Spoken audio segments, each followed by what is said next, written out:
I don't like you. You're scared. And you should be. This is not your company anymore. Leave the cheek of CM Punk.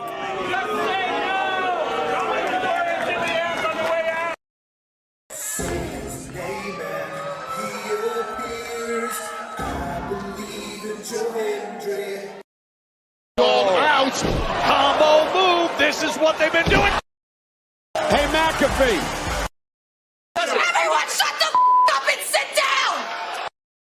We got a mom in the front row who taught her daughter how to suck dick. I'm Mina Shirakawa. I used to be a model. I want to put on a big show. And that's the bottom line, because Stone Cold said so. What is going on, everybody? Welcome once again to the Saturday Shenanigans, hosted by yours truly, the Renegade JJ Williams. Hi guys. Hi guys. CM Punk drama bullshit to the side. I still consider Hangman the worst AEW champion they've had. First of all, we're going to bring in Walter Cruz. I said that as a joke when, what's his name, did his promo Monday. He said, I'm from a prestige university. I said he majored in Steiner, man. We've got the Heb Man, James Hebert, in the house. I do really cool and dumb things on the internet. Right. A lot of shit going on here. A lot of fucking crazy ass shit. Where is Noah JD? Well, say his name and he appears, because we believe in Noah Foster. Fuck is this intro?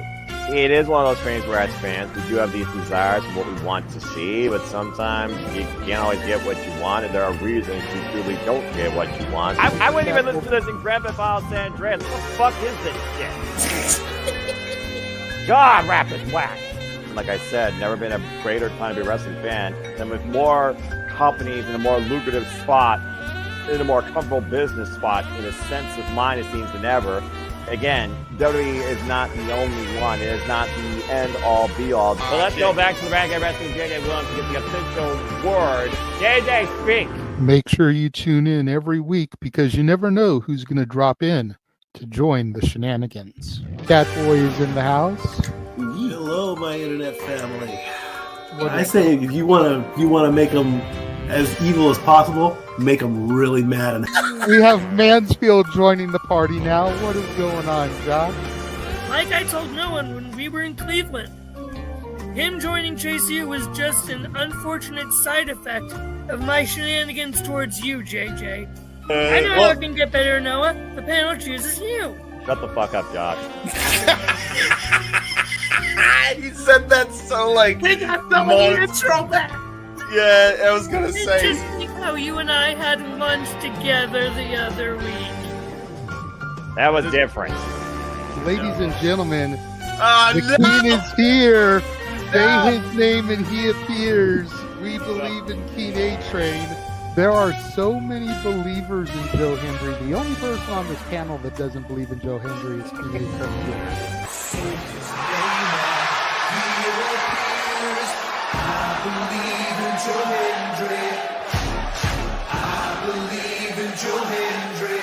Tell the world why you do not believe in Joe Hendry.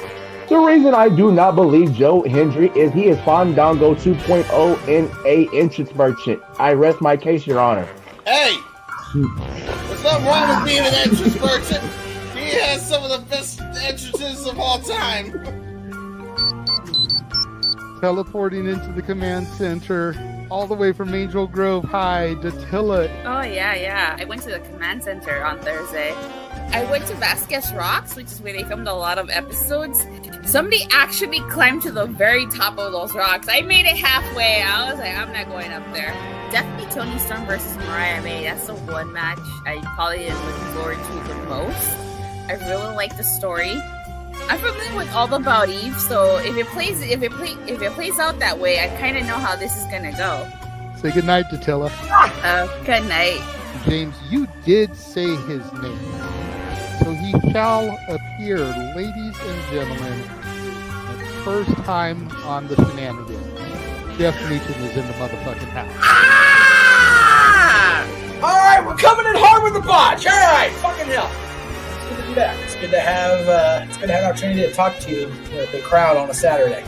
If you want to have yourself stomach through it, you can go back and watch when the Main Event Mafia took over Impact. That's what James was talking about.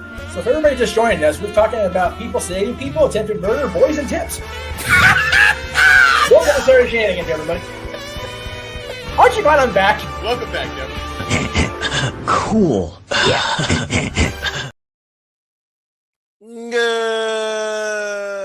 evening, everybody, and welcome back once again to the weekly moderated conversation of wrestling madness. That is the Saturday Shenanigans. I am once again your impromptu moderator for this evening, the simple man of the super brand, the voice of the for good for all things professional wrestling, damn it, and my name is Noel Foster. Hello once again, everybody, and welcome to another edition of the Saturday Shenanigans, for I am never alone, as I have a wonderful trio for you tonight on this panel.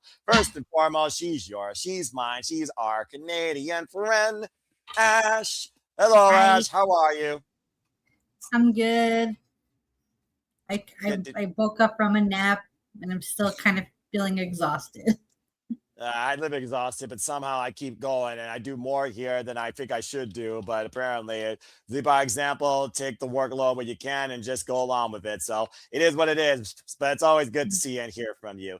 Appreciate you being here. And first and foremost, someone that's just as reliable, but always welcoming and comical. It is, of course, my color cohort and most fans wrestling in Mr. Reliable, Mr. 24/7, 365, work multiple jobs all the time, day and night. Walter Cruz, Avatar Man, as you see him. Walter, speak if you can hear me. How are you? I can hear you. I'm doing well. I'm just eating some tacos, so I went Avatar for now. Tacos. Very good. I appreciate that. I had Vito pizza earlier, so everyone's eating, everyone's tired, everyone's speaking, and everyone's here for the Shenanigans. Charles, you want to join the fray? Just let us know, because as far as I'm concerned, especially when I'm moderating scenes more often than not, you're more than welcome to join in. And appreciate your support as well as we appreciate all of y'all's support as always. There are tuning in whether live or on demand, so please like, subscribe, comment, and tell a friend. And if you want to, The link is in the Twitter messages. Charles can get it from there, I think. Yeah, you could just send it to, I have him as well. We'll send him if you want. So anyway, like I said, folks, please like, subscribe, comment, and tell a friend. If you want to dictate the conversation, super chat, PayPal page is as simple as that. First and foremost, thank you everybody that tuned into our coverage, of course, of TNA Genesis. And thank you for those that also tuned in for our coverage, still going on, I believe, for GCW. Stay tuned, as there'll be more GCW coverage tomorrow, and we will be covering AEW Collision retro style, 3 p.m. Eastern Standard Time tomorrow live, as we continue forward in this non-stop month of professional wrestling action, delight, and so much more. So without further ado, as I wait for Charles to come out of the manhole and join us on screen too, Ash, Walter, and Simply Predicting, Simply Live Studios community, Saturday Shenanigans enthusiasts, and more. Let's get right into it. I'll go ahead and put myself in the appropriate spot. So this is going to be a unique edition because sometimes we have a theme, sometimes we just have fun, sometimes we just talk about anything, wrestling. And then there are times you all piss me off. But there's been a lot of interesting stuff happening. You know what? Honest to God, y'all wouldn't have it any other way, right? Because when I'm upset, y'all are freaking entertained, aren't you? Aren't you, Charles? What? The laughter speaks volumes. Anyway, hello, Charles. Good to see you. Okay. Doing fine. All right, fair enough. So tonight, folks, we're actually going to start off and focus more so on signings, not companies, but signings, as this week has been busy with people being signed to, let's just call it what it is, the big three. We've had people from the CMLL, we've had independents, we've had AEW to WWE, we've had TNA to AEW, we had NXT to TNA, and so much more. So we're going to go ahead and look at those that were picked up, where they are, and what we think is to come for them, not for the company that they're in. We're going to start off first and foremost with the first signings we learned about. That, of course, came from CMLL, the oldest Lucha Libre promotion in Mexico. And, of course, we're going to talk about Master of the Ropes, Mascara Dorada. Mascara Dorada, of course, who broke out on our screens last year. Ash, you know this very well, of course, as we watched him at AEW All Out in what Walter called his match of the night as he took on Ren Megasuchiko Okada and as well as fucking knows in the Keshka. Not to mention, he competed also in the Continental Classic and has challenged Bandito for the Ring of Honor World Championship. This current CMLL World Trios Champions and former CMLL World Welterweight Champion is now officially All Elite. When you think about the Lucha Libre background of this luchador and the Lucha Libre background we see where he is at, I think it's going to offer quite a lot to what he can bring us in and out of AEW, ROH, and might I add, folks, he's double contracted still to CMLL. So let's go ahead and talk a little bit about Mascara Dorada and what we think the future will bring for him. I will start with you, Ash, on this one. What do you think about Mascara Dorada future now that he's officially All Elite? To me, it's another body that's going to be good for like their mid-card division. So possible TNT title contention, maybe international, national. Who knows? Maybe you might see him more in Ring of Honor as well because he's been working down there as well. Very well. I mean, he would do well in the pure division. Pure division. That's an interesting take, considering Lee Moyane Taga style just defended against Zula once again from CMLL at CMLL this time. All right, fair take. Charles, what do you think about Mascara Dorada's future now in AEW? Do you echo the sentiments of Ash, or do you see maybe a different aspect that could be awaiting him? Yeah, Ash just took the words right out of my mouth. That happens here sometimes. Walter, my Lucha Libre expert to a degree, what do you think about Mascara Dorada's future in and out of AEW and ROH and still at CMLL? What do you think it brings? It brings a lot of eyes to CMLL, and I think it'll make a great addition to the ROH roster. I heard that, yeah. ROH roster. Against Bandito, that is going to be a hell of a match. I really see it coming. That might be the early onset match of the year. I really see it coming. Wow, damn, put a precipice on Ring of Honor that hasn't had a pay-per-view yet. And again, folks, we'll talk more about Ring of Honor later on when I give you a bit of a special announcement outlook towards what we have in store with Honor and more, because I'm very excited right now so far what we're covering this calendar year. I said we're going to cover more wrestling than before, right? You ain't seen nothing yet. Yeah, for me, I look at Mascara Dorada, and again, previous challenge for our World Championship. We've seen, of course, Grand Slam Mexico down, of course, in partner with AEW and CMLL. But I also look at who else could I see him in the ring? Could it lead to him being part of a tag team? Could it be a Lucha Libre trios on the horizon? Bandito, Commander, or Mascara Dorada? Hologram in some capacity with Commander and Mascara Dorada. There's definitely certain aspects when it comes to him being a tag specialist or trio specialist, and I think the pure title is a very interesting take because I don't know how technically sound he could be against Lee Moriarty, who is not a high flyer by any capacity. So that's an interesting class of style. So I like that a lot. But either way, I definitely see him being quite a main focal point in certain division dynamics in both Lucha Libre, CMLL, and AEW and ROH. So again, I'm very happy for him. Moving on from there, we also got another signing from CMLL in the Black Widow. I am, of course, talking about Persephone. Persephone, who won the CMLL Grand Prix last year, finishing out against Thekla, by the way, in a match that went about 4 hours. We've also seen Persephone previously challenge Athena for the Ring of Honor Women's World Championship.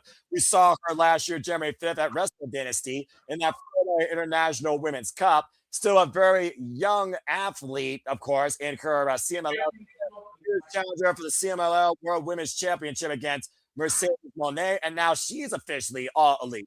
With the fact that we got such an in-depth, dynamic, evolved roster of incredible women in AEW and ROH, and again, double contracted, so she still will be involved, of course, down in CMLL. Let's go ahead and look at not necessarily the title, but the outlook of opponents you're going to see for her, because Persephone is no joke. Bad bitch, bad attitude. So others, I don't know. Sounds like that's one of Walter's mamacitas. I can't wait till Priscilla Kelly and Megan Bain to fight on AEW, dude. That shit is gonna be nuts. Okay, that's a little bit different take, but I'm curious what you mean by that. But I guess we'll learn more about that on Collision as a hashtag spoiler free. No, they're gonna end up fighting. And just imagine when Priscilla Kelly, I guarantee she's gonna be one of the Owen Hart tournament women that they've involved in there. You know, that's a good idea, actually, because I was just thinking about that as well. We know AEW is a land of traditional tournaments, and the most traditional tournament for the women is the Owen. Persephone involved in the Owen Hart Foundation tournament. Well, I think Bret the Hitman Hart definitely has experience with luchadors, and I think he also was involved in Mexico to a degree, so I like that a little bit. Ash, what do you think about the Black Widow Persephone now, part of AEW, ROH, and also with CMLL? What do you see for her? Who you want to see go up against her? Ooh. Who was because the last time I saw her, she challenged Cena at Final Battle, and that was really good. I would love to see her go after all the powerhouses like Willow, Statlander, Megan Bayne. Who else is like? There's a lot of big strong women. Queen Amanado when she comes back from her injury. Lita Cross, who's elite. Apparently, bad dude with tattoos, Carly Bravo. He's a player with another super tall, badass athlete. Apparently now part of the Ring of Honor roster. Only Khan knows how to book the Giants. That's for sure. Yeah, it may take Priscilla Kelly coming from CMLL to finally put an end to Athena's reign too. You never know. That's a shout, yeah. Man, that's a fair shout. I mean, again, how long truly is forever? Stop it. Stop it. You stop it. I saw it on Independence. I need it in AEW, but you stop it. Okay. Fair shout, Ash. Charles, what do you think of Persephone now all elite? I mean, again, we saw her also was involved in that fatal four-way at Forbidden Door against Mercedes Moné, Bosa, and Oz Windsor. So what do you want to see for Persephone now that she's in AEW? What does the future hold for her? Her versus Megan Bayne. Any day. I'll take that. Oh, good Lord. We're trying to kill her. Hey, that'd be freaking great. Say that. I mean, Persephone, again, she doesn't necessarily speak, but I mean, again, yes, I mean, she definitely knows how to deliver in the ring, especially a fierce boot. Jesus. Exactly. That'll be fun to watch. I mean, again, in Persephone, I like badass bitches that could wrestle in the ring. Anyway, if you haven't figured out by now on a global scale. All right, fair enough. And for me, I mean, again, you took Megan Bayne away from me. Yes, two silent women that more action speaks for themselves. Also very tall and statuesque. Chris Statlander Persephone be an interesting exhibition. Adds more depth to women's roster because, again, Chris Statlander is where it's at, damn it. But shoot, she knows this roster inside out. Add some new blood, and I'm for it. What? Death Riders have Maria Shafir. They got all these women. What if, I hope this don't happen, but what if Don Callis family gets Priscilla Kelly to join them, and then she's like, her and Andrade backing each other up? It'll be like the Moxley Shafir dynamic. It'll be nuts. I never thought about Andrade and Persephone in the same sentence, and now I'm strangely intrigued by that. Okay, I mean, to be fair, you're right. There is no female representation in the Don Callis family, so they have no way to go after the women's championships. So that's a fair shout, actually. And I do think the Don Callis family needs a different dynamic in gender if they're going to try and take all the gold in AEW. And Lord knows they have all the Lucha Libre they have in El Clone. And the other name I will now mention, he's officially all elite 2, double con CML, Hechicero. Hechicero is now officially all elite. He got the graphics, so I'm definitely going to start with Ash on this one since he is a bloody wizard of techers. So, Ash, take it away. What does the future hold officially now for the all elite Hechicero? Now that person's tailor-made for the pure title down in ROH, and possibly for the TNT title too. Oh, okay. Because we're going to be seeing a lot more of them in Dynamite. Well, we did, yeah, and again, we already saw him challenge Mark Briscoe on Collision for the TNT championship. Doesn't mean he can't go back after him. So I definitely like those first two takes. Well said.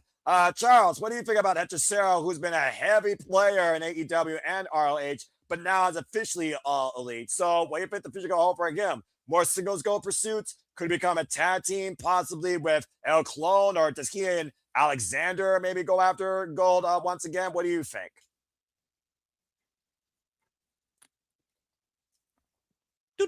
Okay, well, he's having technical difficulties, so we will move on from there. Walter, Hechisero's officially all elite. What do you think the future holds for him?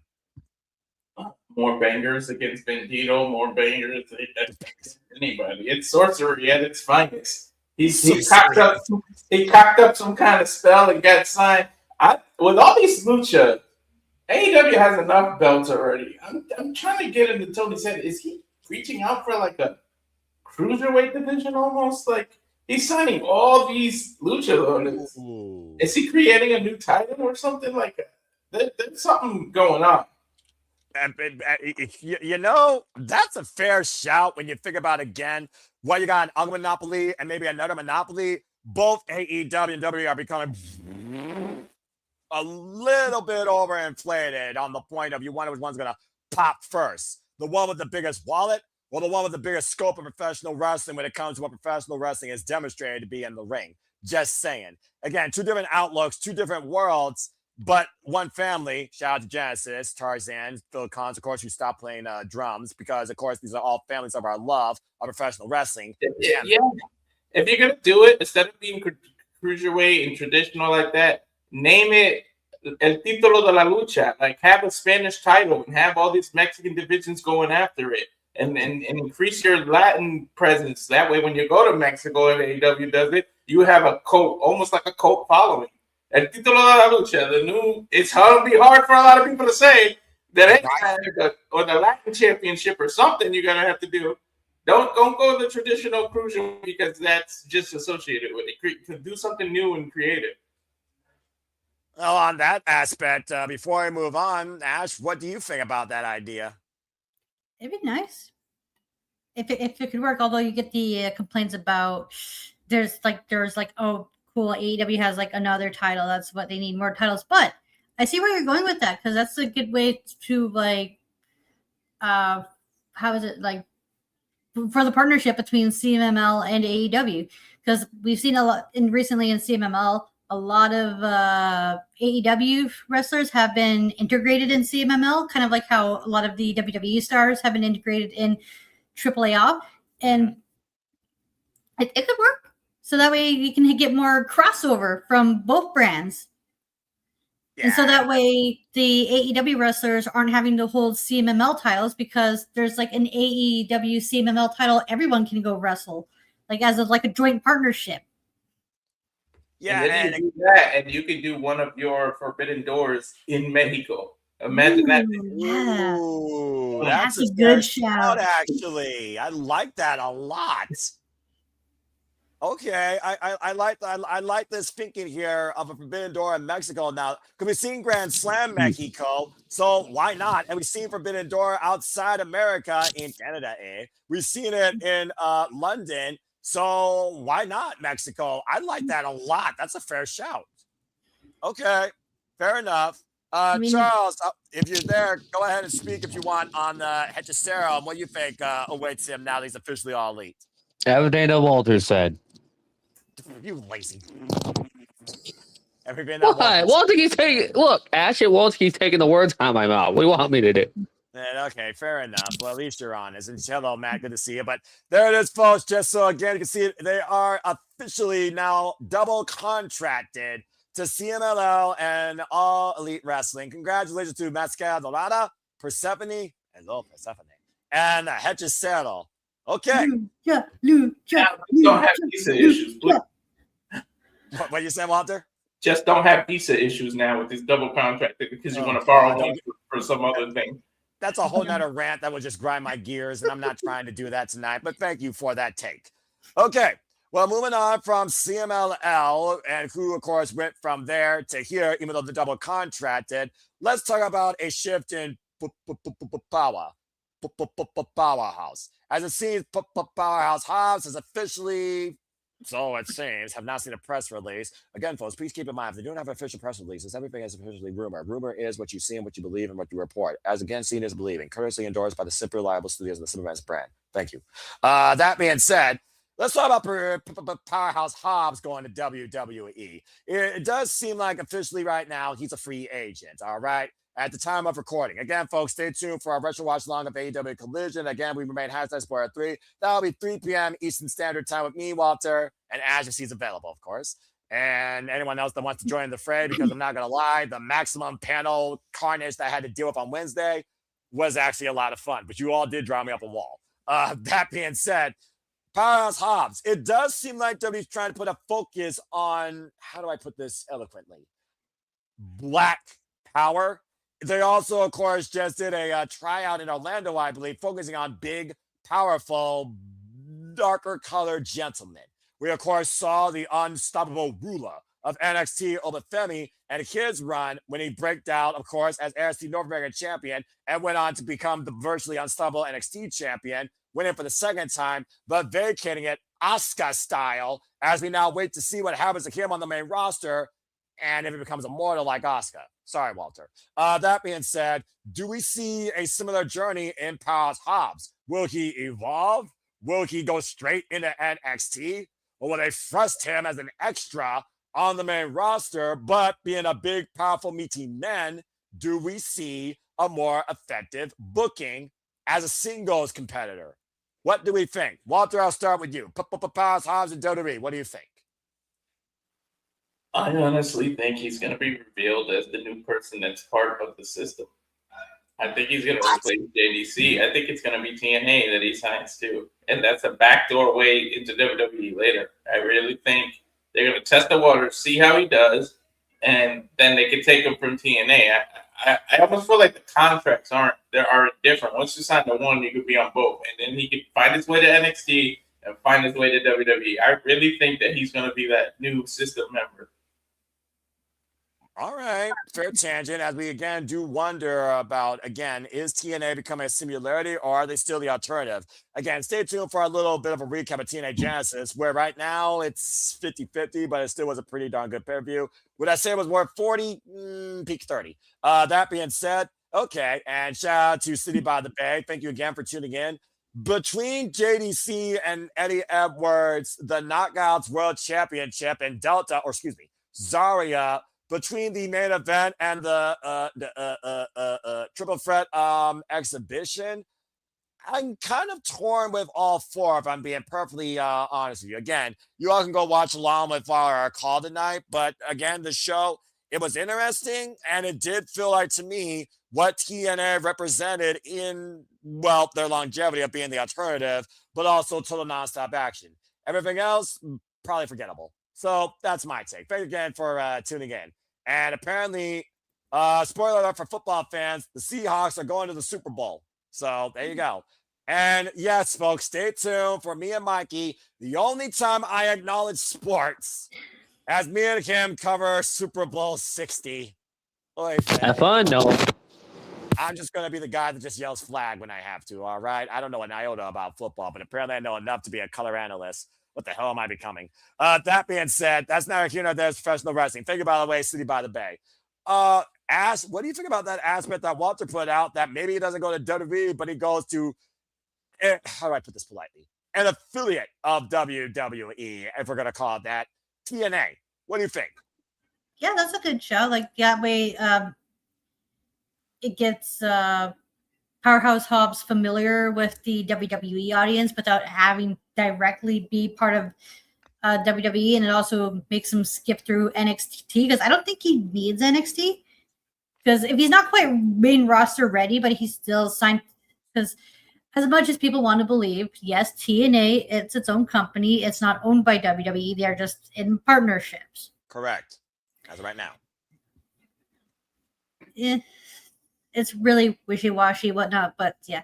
So they have that partnership. I can see, yeah, that could possibly work. Like, have Powerhouse work in TNA, get familiar with their style, because a lot of the TNA wrestlers also work similar to the WWE style, even though they're two completely different companies. But yeah, that could work. Because I don't see Powerhouse Hobbs going down to NXT. He's probably going to skip straight to the main roster like Jade Cargill did.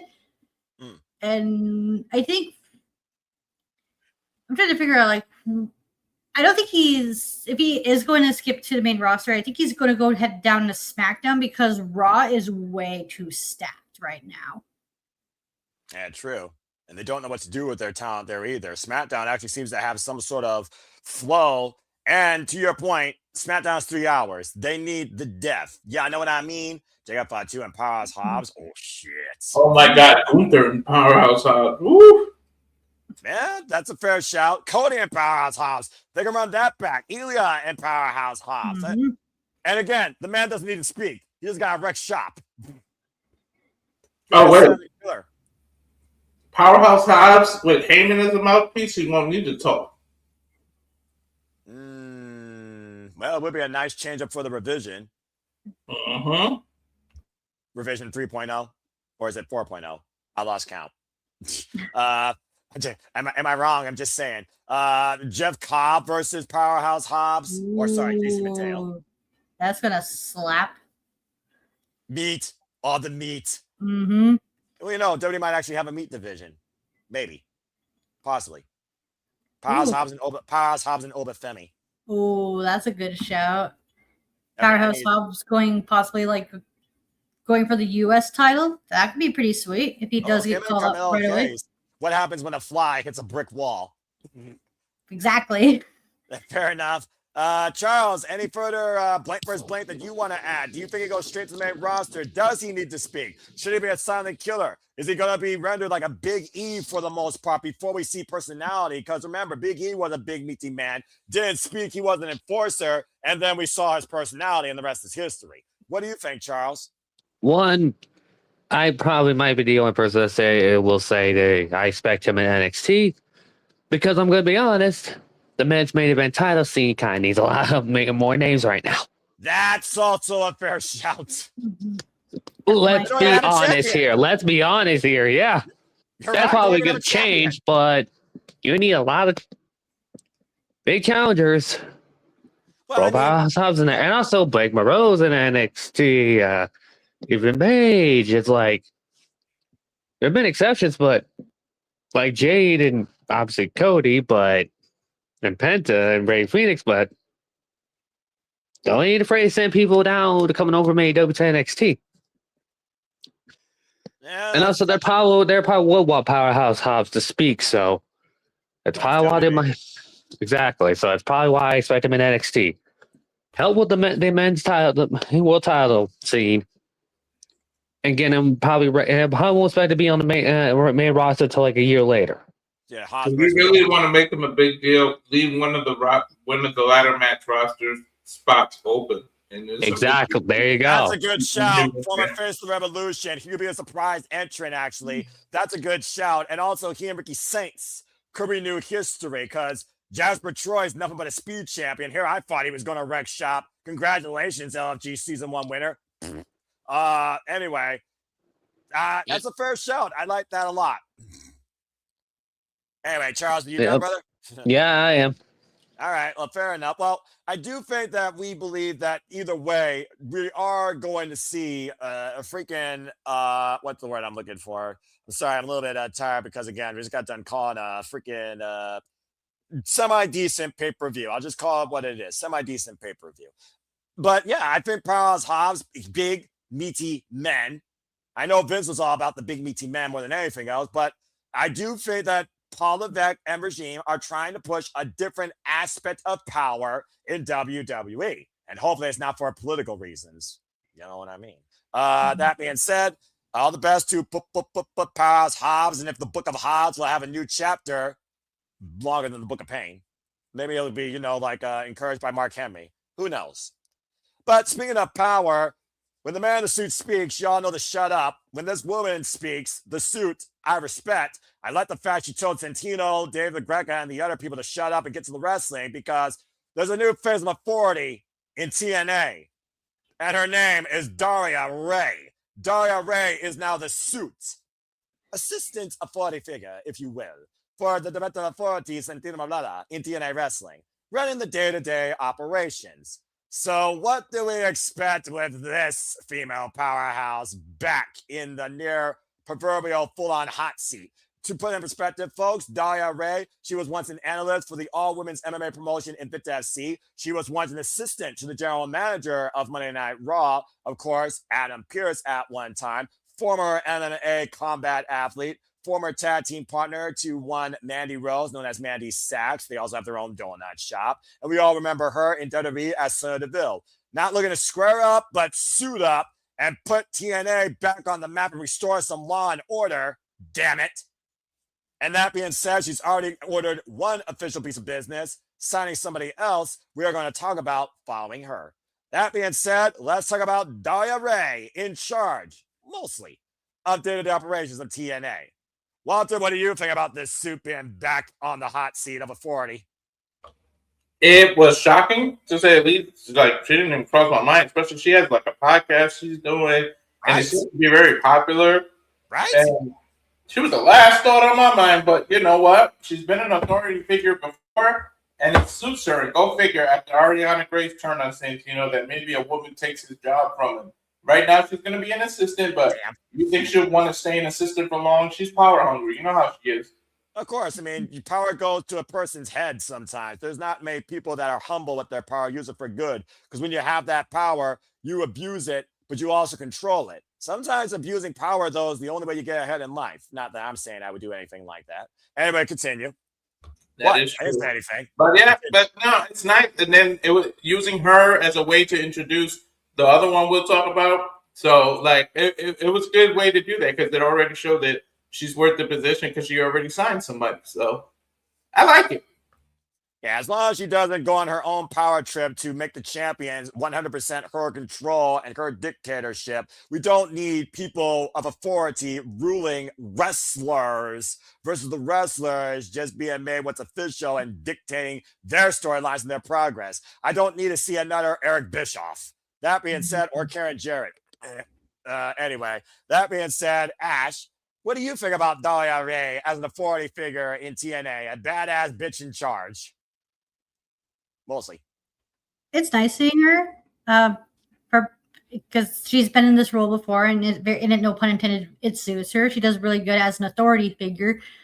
I can see this like going down somewhere down the road that they're probably going to like have a power struggle where she actually going to becomes like the official new GM, and then Santino Marella is trying to find ways to get his power back. Because I can see it going, because it's a classic wrestling trope, but if done well, it could play out very nicely. Okay, fair enough.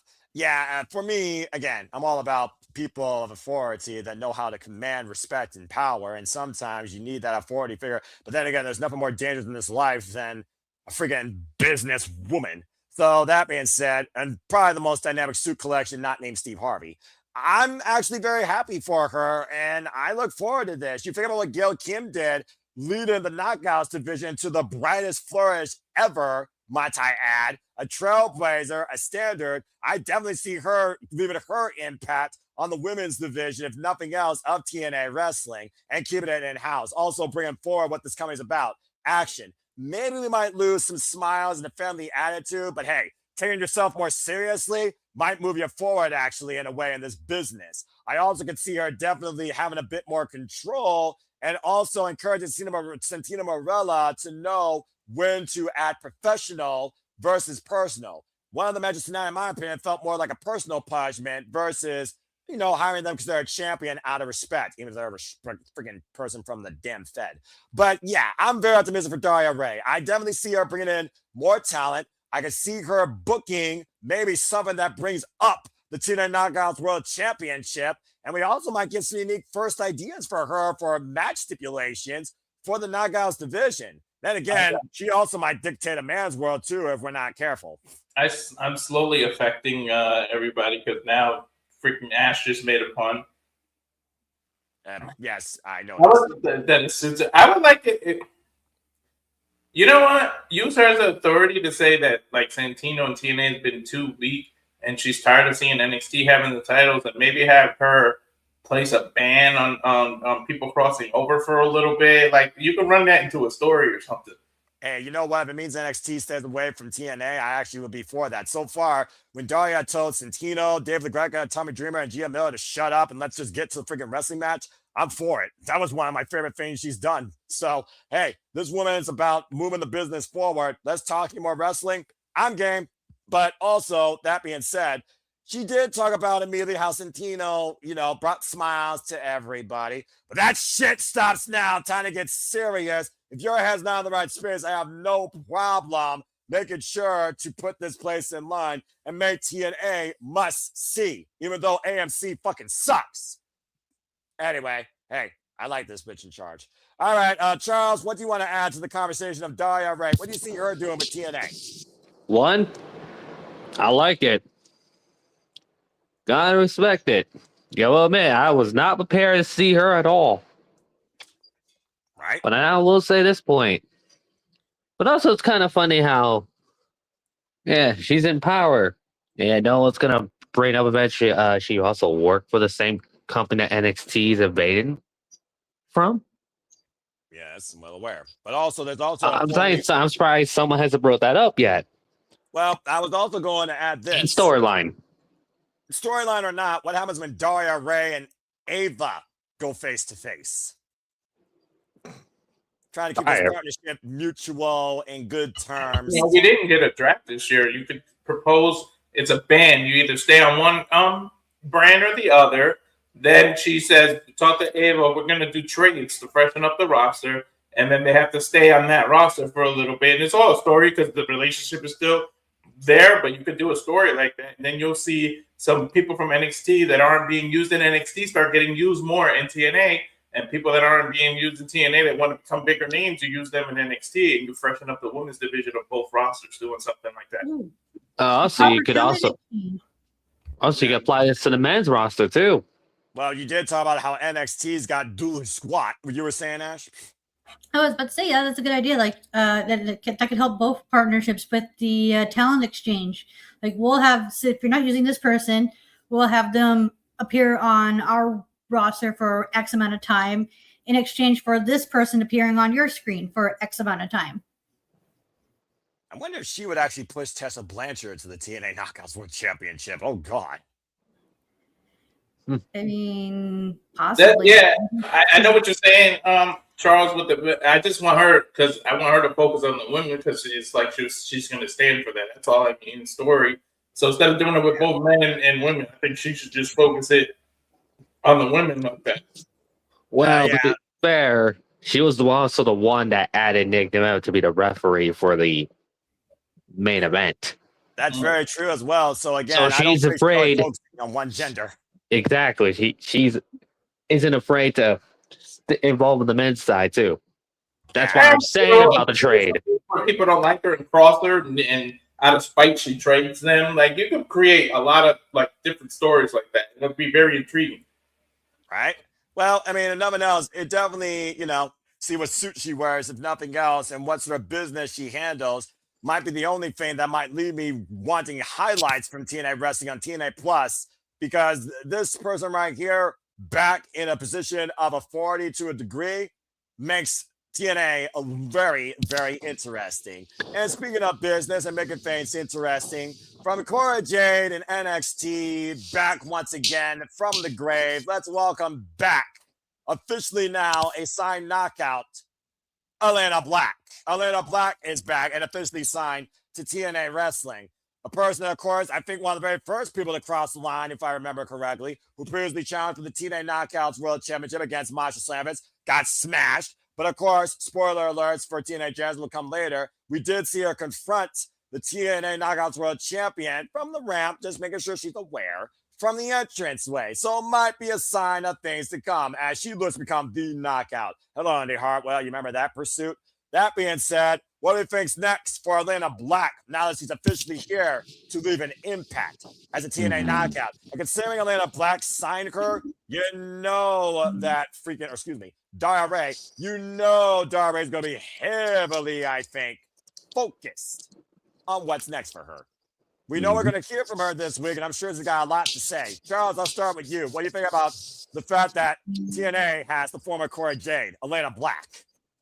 First of all, Pete, it's good to see she's doing well after that, taking a break at all too, as in the wrestling business last year. But also, I will admit, I was not expecting her to sign with TNA of all places. I was just being honest. Fair enough. And also makes it very weird knowing TNA's partnership with NXT. Just saying. By the way, somebody clip what I said, because I swear to God, if they steal that after they stole my Cena tournament thing, then I'm sending cease and desist to WWE. Walter, I'm just saying this as a friend here. You're not gonna win that if you were to do that. This is 100% accurate. I'm just you saying. would not win that at all, dude. I'm just saying. He's being honest here, bro. You're a losing battle. Literally, that's like a 0.0. At least admit that you watch us, damn it. Because you can. I know. I agree with you. Trust me. There's been a lot. There's been a lot of things that have happened. They've been going. Wait. Freaking Walter said shit. The Cena term, like, oh yeah, Walter said that on more than one occasion. Yeah, if it ain't me, it's JJ. If it ain't JJ, it's me. It's like, sheesh. I remember the yelling. I remember the yelling. I told you. I remember the yelling. I told you. Anyway, but Max, I was saying here. Continue, but point here a hand before Walter goes on the season desist here. Oh man, but boy, not wrong. But back to this here, it's good to see. As far as she gonna have to knock out title, I wouldn't mind it. Yeah, I definitely don't see her going after the Knockouts Tag Team Championships. That is long behind. I was gonna say we have to worry about who she teams up with first before we even have that discussion. Yeah, you just hit them with a fake skateboard prop and see if it actually leads to something.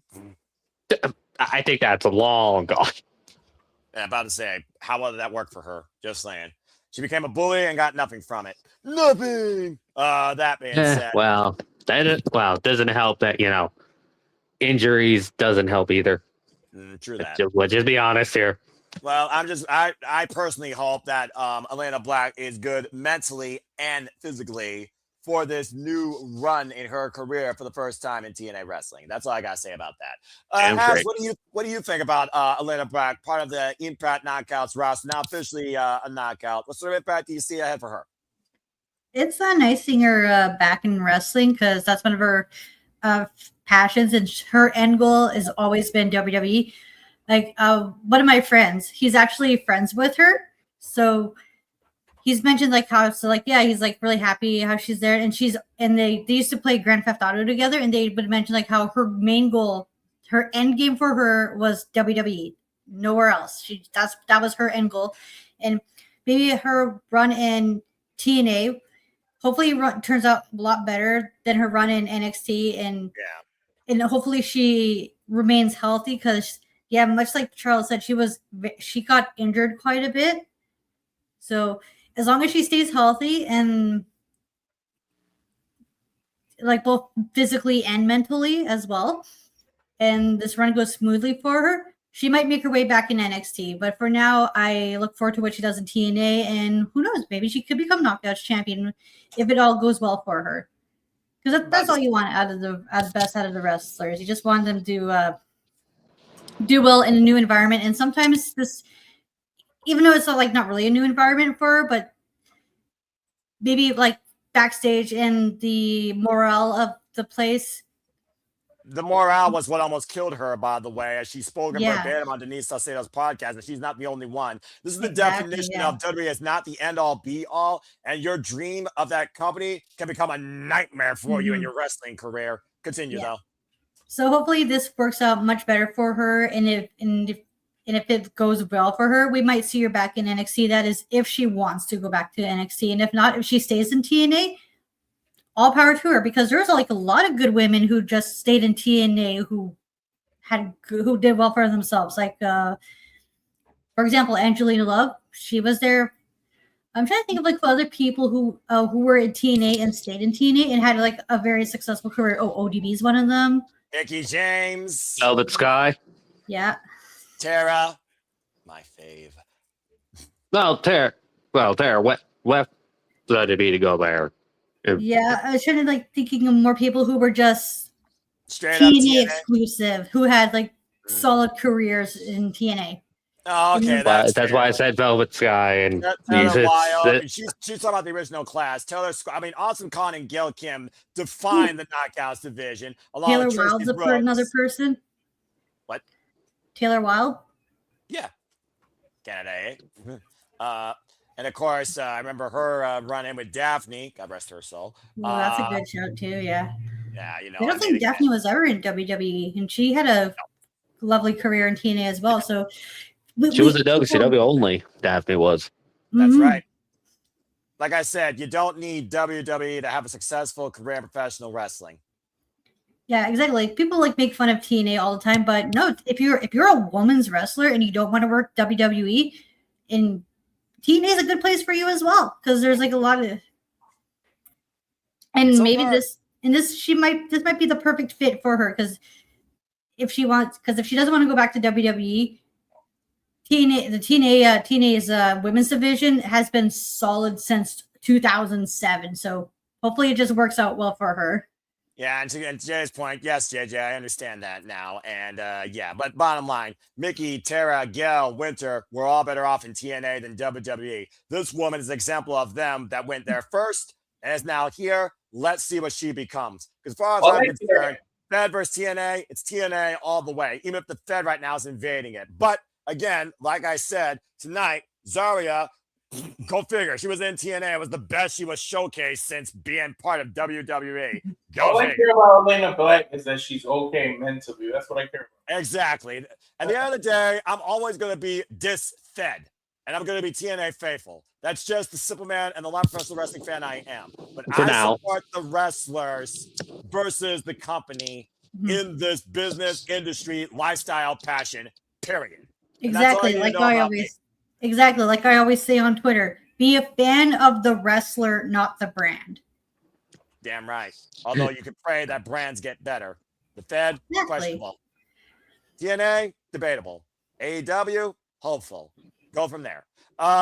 Charles, I did see you again. What you guys say? One, when you were saying all that, Noah, for now. I'm say that with you. I mean, look, TV. No, after how you were on Thursday and then tonight. I'm just saying. I'm just saying, my dude. Like I said, 50-50 right now. But like I said, there is still some stuff here that proved to me why I'm still TNA faithful. Faithfulness That's why I said for now. A test. It's not. And also, will yet. say, man, I'll go on the whole tangent when we talk about Jets, but like, damn, Indy Arvo definitely got left out of the knockout side of the picture. It seems like. I'm about to say the countdown. You wonder what the heck that kerfuffle was all about, but that's a whole different conversation. Yeah, exactly. And I got a little bit annoyed at that. I won't lie. Yeah, I'm sure we'll all talk about that and what grinds our gears about that soon enough. And Walt will also tell us his new tagline. We'll do that later. That being the newsroom. That being said, does anyone else have anything else to say about Elena Black before we move on?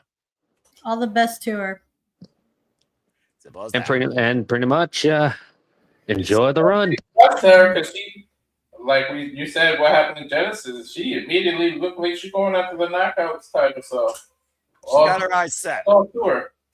She's got her eyes set, and she wants to be the conversation that everyone talks about. I think she's off to a great start. That being said, speaking off to a great start in this business where the sky may not be the limit, but it's just a ceiling that's already surpassed. Jordan Oliver and Alec Price, Buster and the Brain, ladies and gentlemen, are officially all elite. As we saw at Limitless Wrestling, Maxwell Jacob Freeman, the first man, might I add, to defend the AEW Men's World Championship on the Independents, took it to Alex Price quite a bit. It was a hell of a match, by the way. Shout out to the GCW collective that did a watch along of that. As he announced afterwards, you guys ready for AEW? As of course, we talk about again, it is not about the company, but it is an opportunity. At the end of the day, TNA, AEW, WWE are the opportunities to reach the highest pedestal possible in a young wrestler's mindset when they look at those companies initially.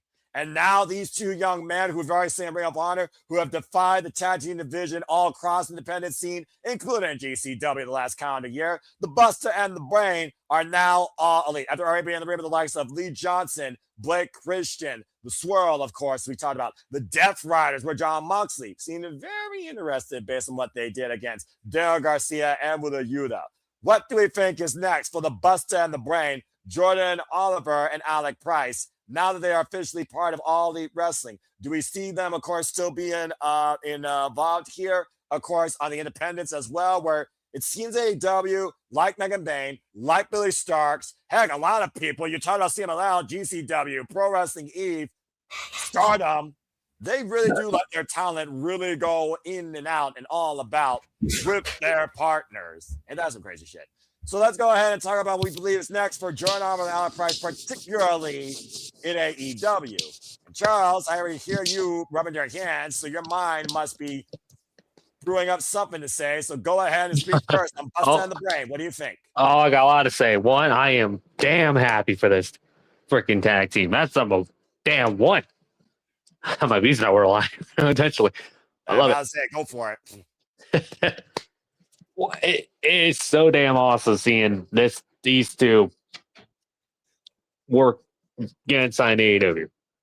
I've been following especially Jordan Oliver. I've been following his work for years. Watched his work during MOW with him and Byron Reed. It's Injustice. And just watching, and then when these two became a tag team, it was like the sky's the limit. These two fit. Right? They literally do. Love the work at GCW. Love the work everywhere they done. It's like they need. That was my train of thought now. That's how much excited I was. That's how much excited I was. Love it. But continue. This is good. Look, it's more entertaining than anything else in Crazyland. Hey, this is accurate. Actually, I don't know Crazyland. I don't know going to Crazyland's a good idea. Anyway, don't mind me. Yeah. Hindsight. Continue. But for real, these guys are awesome. Great signing. See what they can do. So I imagine the matches already. Start naming some. Oh, I already know the trajectory. So, yep, Charles, they're going to have crazy matches. Oh, I know. They're probably going to have match against FTR. I love that. Ooh. Freaking the obvious one, the no-brainer one. What? Like them or not, it don't really matter. Them versus the Young Bucks. Yep. I can see that 110%. It's just one day after you get so many opportunities. And the one thing, like I said, Jordan Oliver can do good on his own. That's right. You got him get fit for the international title picture, the national title thing, the TNT title picture. It's like the hell you put him up against Okada? Hey, that match would rule. And also him versus Takeshita. Okay. I was gonna say, I think everybody here will like that match. The Alpha, literally not even 30 years old yet, against this bright young up and comer. That could be either one of them. Right. Either one of them, quite frankly. That's fair. That's fair, honestly. All right. That's all I gotta say on that. Fair enough. Well, either way, I see you're very excited about Busta and the Brain, so I approve all that comments. All right. Thank you for that, Charles. Let's go right up the totem pole. Ash, what do you think? Busta and the Brain, Jordan Oliver, Alec Price, former GCW tag team champions. Of course, our tag team on the year as courtesy of the Super Reliable Studios Awards. I first, of course, saw Jordan Oliver when he was, of course, part of Young, Dumb, and Broke back at Chaos Wrestling in 2018, right here in Toledo, Ohio. So I've always been a fan of this young, crazy fool. And seeing him and Alec Price, Young, Dumb, and Price, now, of course, Busta and the Brain, both in AEW, really brings a smile to my face because I look at this company and I do think about the UFO nature of its revolved tag team division. These two fit like a glove. But go ahead, Ash, your thoughts. I'm looking forward to seeing them every week on Dynamite. They are a perfect fit for the AEW tag division. I love how this is not the only tag team we have in AEW, which is something I've been complaining about like for the past couple of years now, is the lack of depth in in all the company's divisions, not just AEW, but WWE and hell, even New Japan as well. Yeah. And I love how they are part of AEW now, which is perfect. This is another tag team, so that way we can have like fresh, new, exciting matches going into not just like the weekly shows, but for pay-per-views as well. I want to see them in Ring of Honor as well, because Ring of Honor has a solid tag division, as we've seen, because they've been working down there too. You know what? Because of AEW and New Japan's partnership, these two would be fucking killer in the junior tag division. Ooh, best of Super Juniors. Yes. Tag League. You're freaking Right. Ichiban Sweet Boys versus Busta and the Brain, who are the IWGP Tag Team Champions. Right? Like, there's like so many tag opportunities for these boys, and I'm all for it. I can't wait for it. This is going to be so fun. I love it. This is what I love. More tag teams, a solid tag division.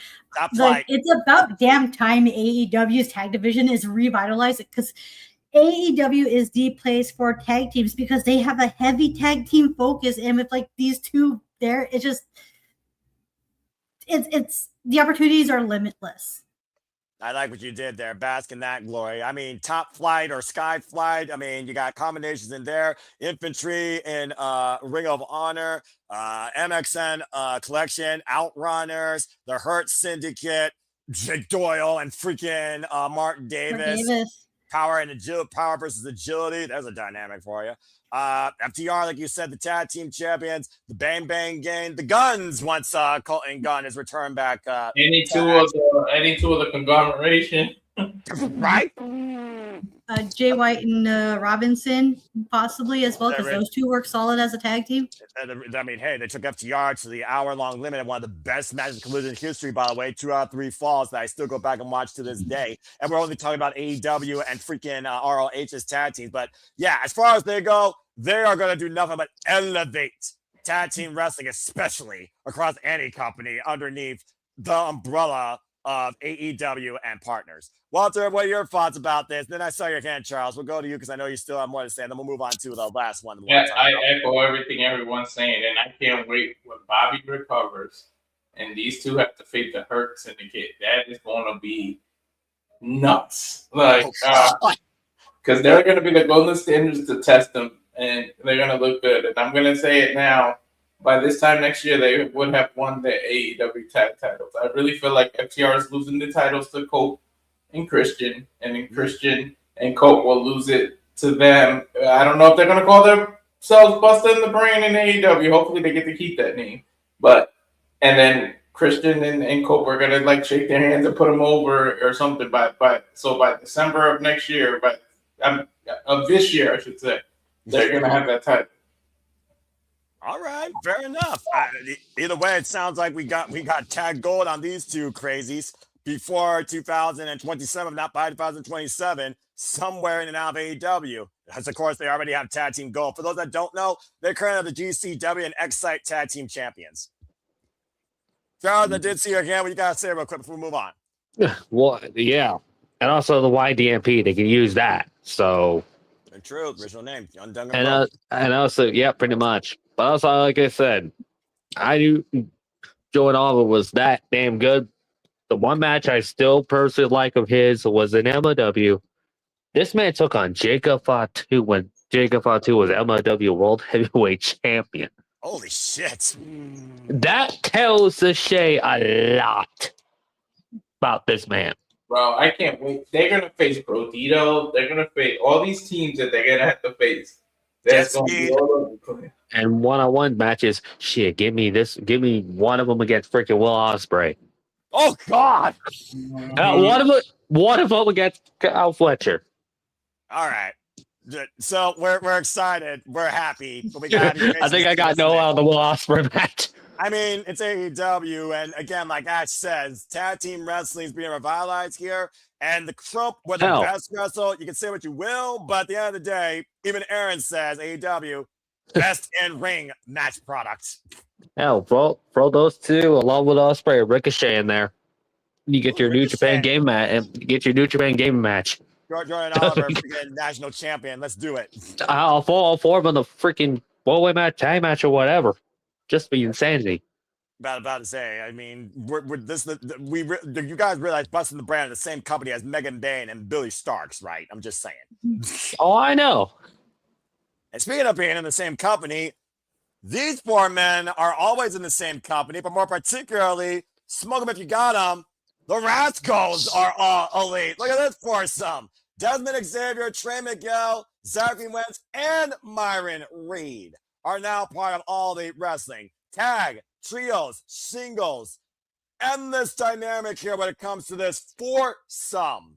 The first group we've had outside Death Rise and Conglomeration, more than 3 members not named the Don Callis family, and Skyfly. Put that in perspective. We really got a lot of faction warfare here. Of course, Trey Miguel, multiple X Division champion. Desmond Xavier and Zachary Wentz, former NXT Tag Team champions. Desmond Xavier, former NXT North American champion. Also former X Division champion down there, Zachary Wentz. And Myron Reed, the young GOAT, of course, is a former Pro Wrestling Revolver champion, former challenger. Walter, you and I called Leon Slater, and Myron Reed is one of our favorite X Division championship matches of the year. And Myron Reed always shows how much of a young goat he is in singles action alone. So I know we got a lot of different dynamics to talk about. And hello, Lily, when it comes to the Rascals in All Elite Wrestling. So whether you see them as a foursome, a threesome, double duos, or all as singles, what do we expect from the Rascals in AEW? Walter, I'll start with you. What the hell do we do with these four men besides anything?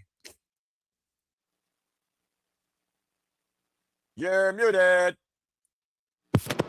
Botch.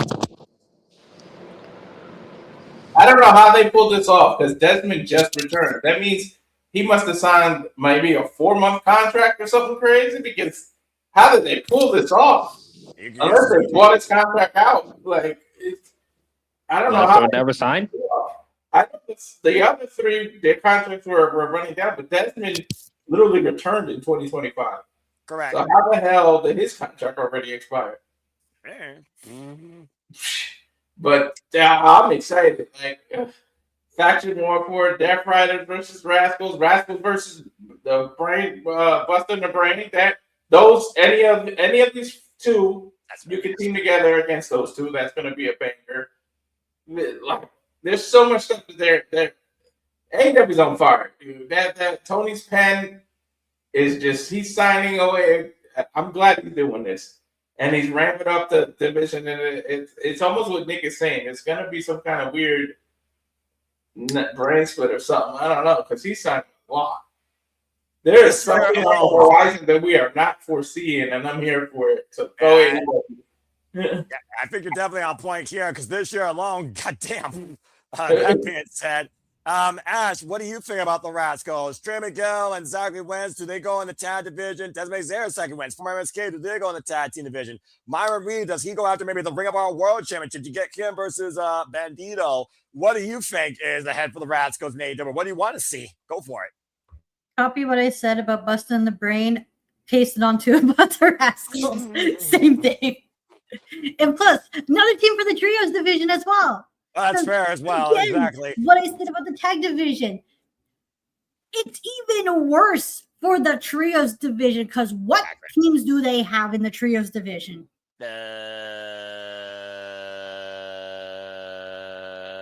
Exactly. At least these 3 are going to freshen up the division. I'm not going to say I'm not going to say like completely dominate, but at least this is another team for the trios division where there's like maybe like 3 or 4 teams, and that way we can like cycle or have like these feuds that are like drawn out as in mean like long term. Like that's what I mean by like drawn out. Like have like long term storyline and then like have it finish at a pay-per-view perhaps, because the trios division is super stagnant right now, and with the Rascals being signed, it's adds a much needed breath of fresh air into the trios division, which needs to be like badly revitalized just as much as the tag division does. Yeah, it's fair. I mean, I'm going for my head right now. Pac and the Death Riders versus the Rascals. Jet Speed and Hangman versus the Rascals. Infantry versus the Rascals. We were talking earlier, all the luchadores they signed. Yeah, I was saying Trio Luchadors could face the Rascals. That look great. Don Callis family as well. Yeah, and about to say just announcing them. I mean, I was just thinking as well about to say these guys smoke it. You're also on that full rainbow experience. Outrunners in Dalton Castle versus the Rascals. I'd be for that. About you would be for Dalton Castle. I see your cheeky smile. Wow, 18 versus the Rascals. Like, yeah, that's just trios because you talk about trios because I do think this does offer a big reset point for the trios titles or even the Ring of Honor 6-Man Tag Team Championships. Honestly, let's not forget we got Ring of Honor 6-Man Tag Team champs in the infantry down in Ring of Honor. You were talking about the revitalization of everything across the board right now in AEW. Ring of Honor right now, they also need to give themselves a bit of a reboot, and they're trying. So this definitely adds a whole lot more depth. And again, also means Japan can borrow them. Anybody who's all the Japan, anytime they do it. The junior heavyweight division as well. They would work so good in the junior heavyweight division as well. I need Nick Wayne when he's back from an injury to defend the Ring of Honor Television Championship against Myron Reed. About to say, let's not forget the matriarchy as well. I mean, again, endless dynamics though with these four men as the Rascals, which I do think is going to be more of a group dynamic than anything else, because why would you not have these guys somehow together by nature? Just saying. All right. Either way, this is going to be freaking awesome. I'm very excited. And that, folks, concludes this segment of recent signings where AEW definitely picked up a lot. But Daria Ray offers a different dynamic and authority. Elena Black is a second chapter. And Powerhouse Hobbs might bring in some new power to WWE's season. Byron Reed is married or dating Killer Kelly. She's a free agent. Boom. There was another all elite person. Well, two members of the Rascals are married to people. Right. Both Kellys could possibly make their way down there. Killer Kelly and Priscilla Kelly. I forgot. Which I would not mind Priscilla Kelly on the screen, just saying. They got James not here. Zoe off me. Priscilla Kelly versus Sky Blue. Priscilla Kelly versus Fekla. Priscilla Kelly versus Megan Bain. Priscilla Kelly versus Mina. Priscilla Kelly versus Chris Statlander. Priscilla Kelly versus Jamie Hayter. Noah, why you in my brain? Because I love women's professional wrestling, and right now AEW has me the most excited because I love their women's division. And I love what it's becoming. Just saying. And Priscilla Kelly versus Alex Windsor would slap too. Yeah, I'm about to say, Rep Pro for this heavyweight champion. And Lord knows, we talk about Sky Blue was born hardcore out of the womb. Priscilla Kelly wasn't even a thought, and she was hardcore. It's going versus Mina. Oh, not my Mina. I don't need Mina going this hardcore. This scares me. Fatal four-way. Priscilla Kelly versus Megan Bain versus. Stop it! Don't stop it! Walter, we still need that one match type you've been suggesting to happen. No, we don't. Don't you say it. Nope. Yeah, there's a new one with TNA now. Oh God. You get enough people, crazy people involved, you have a schizophrenic steel cage match.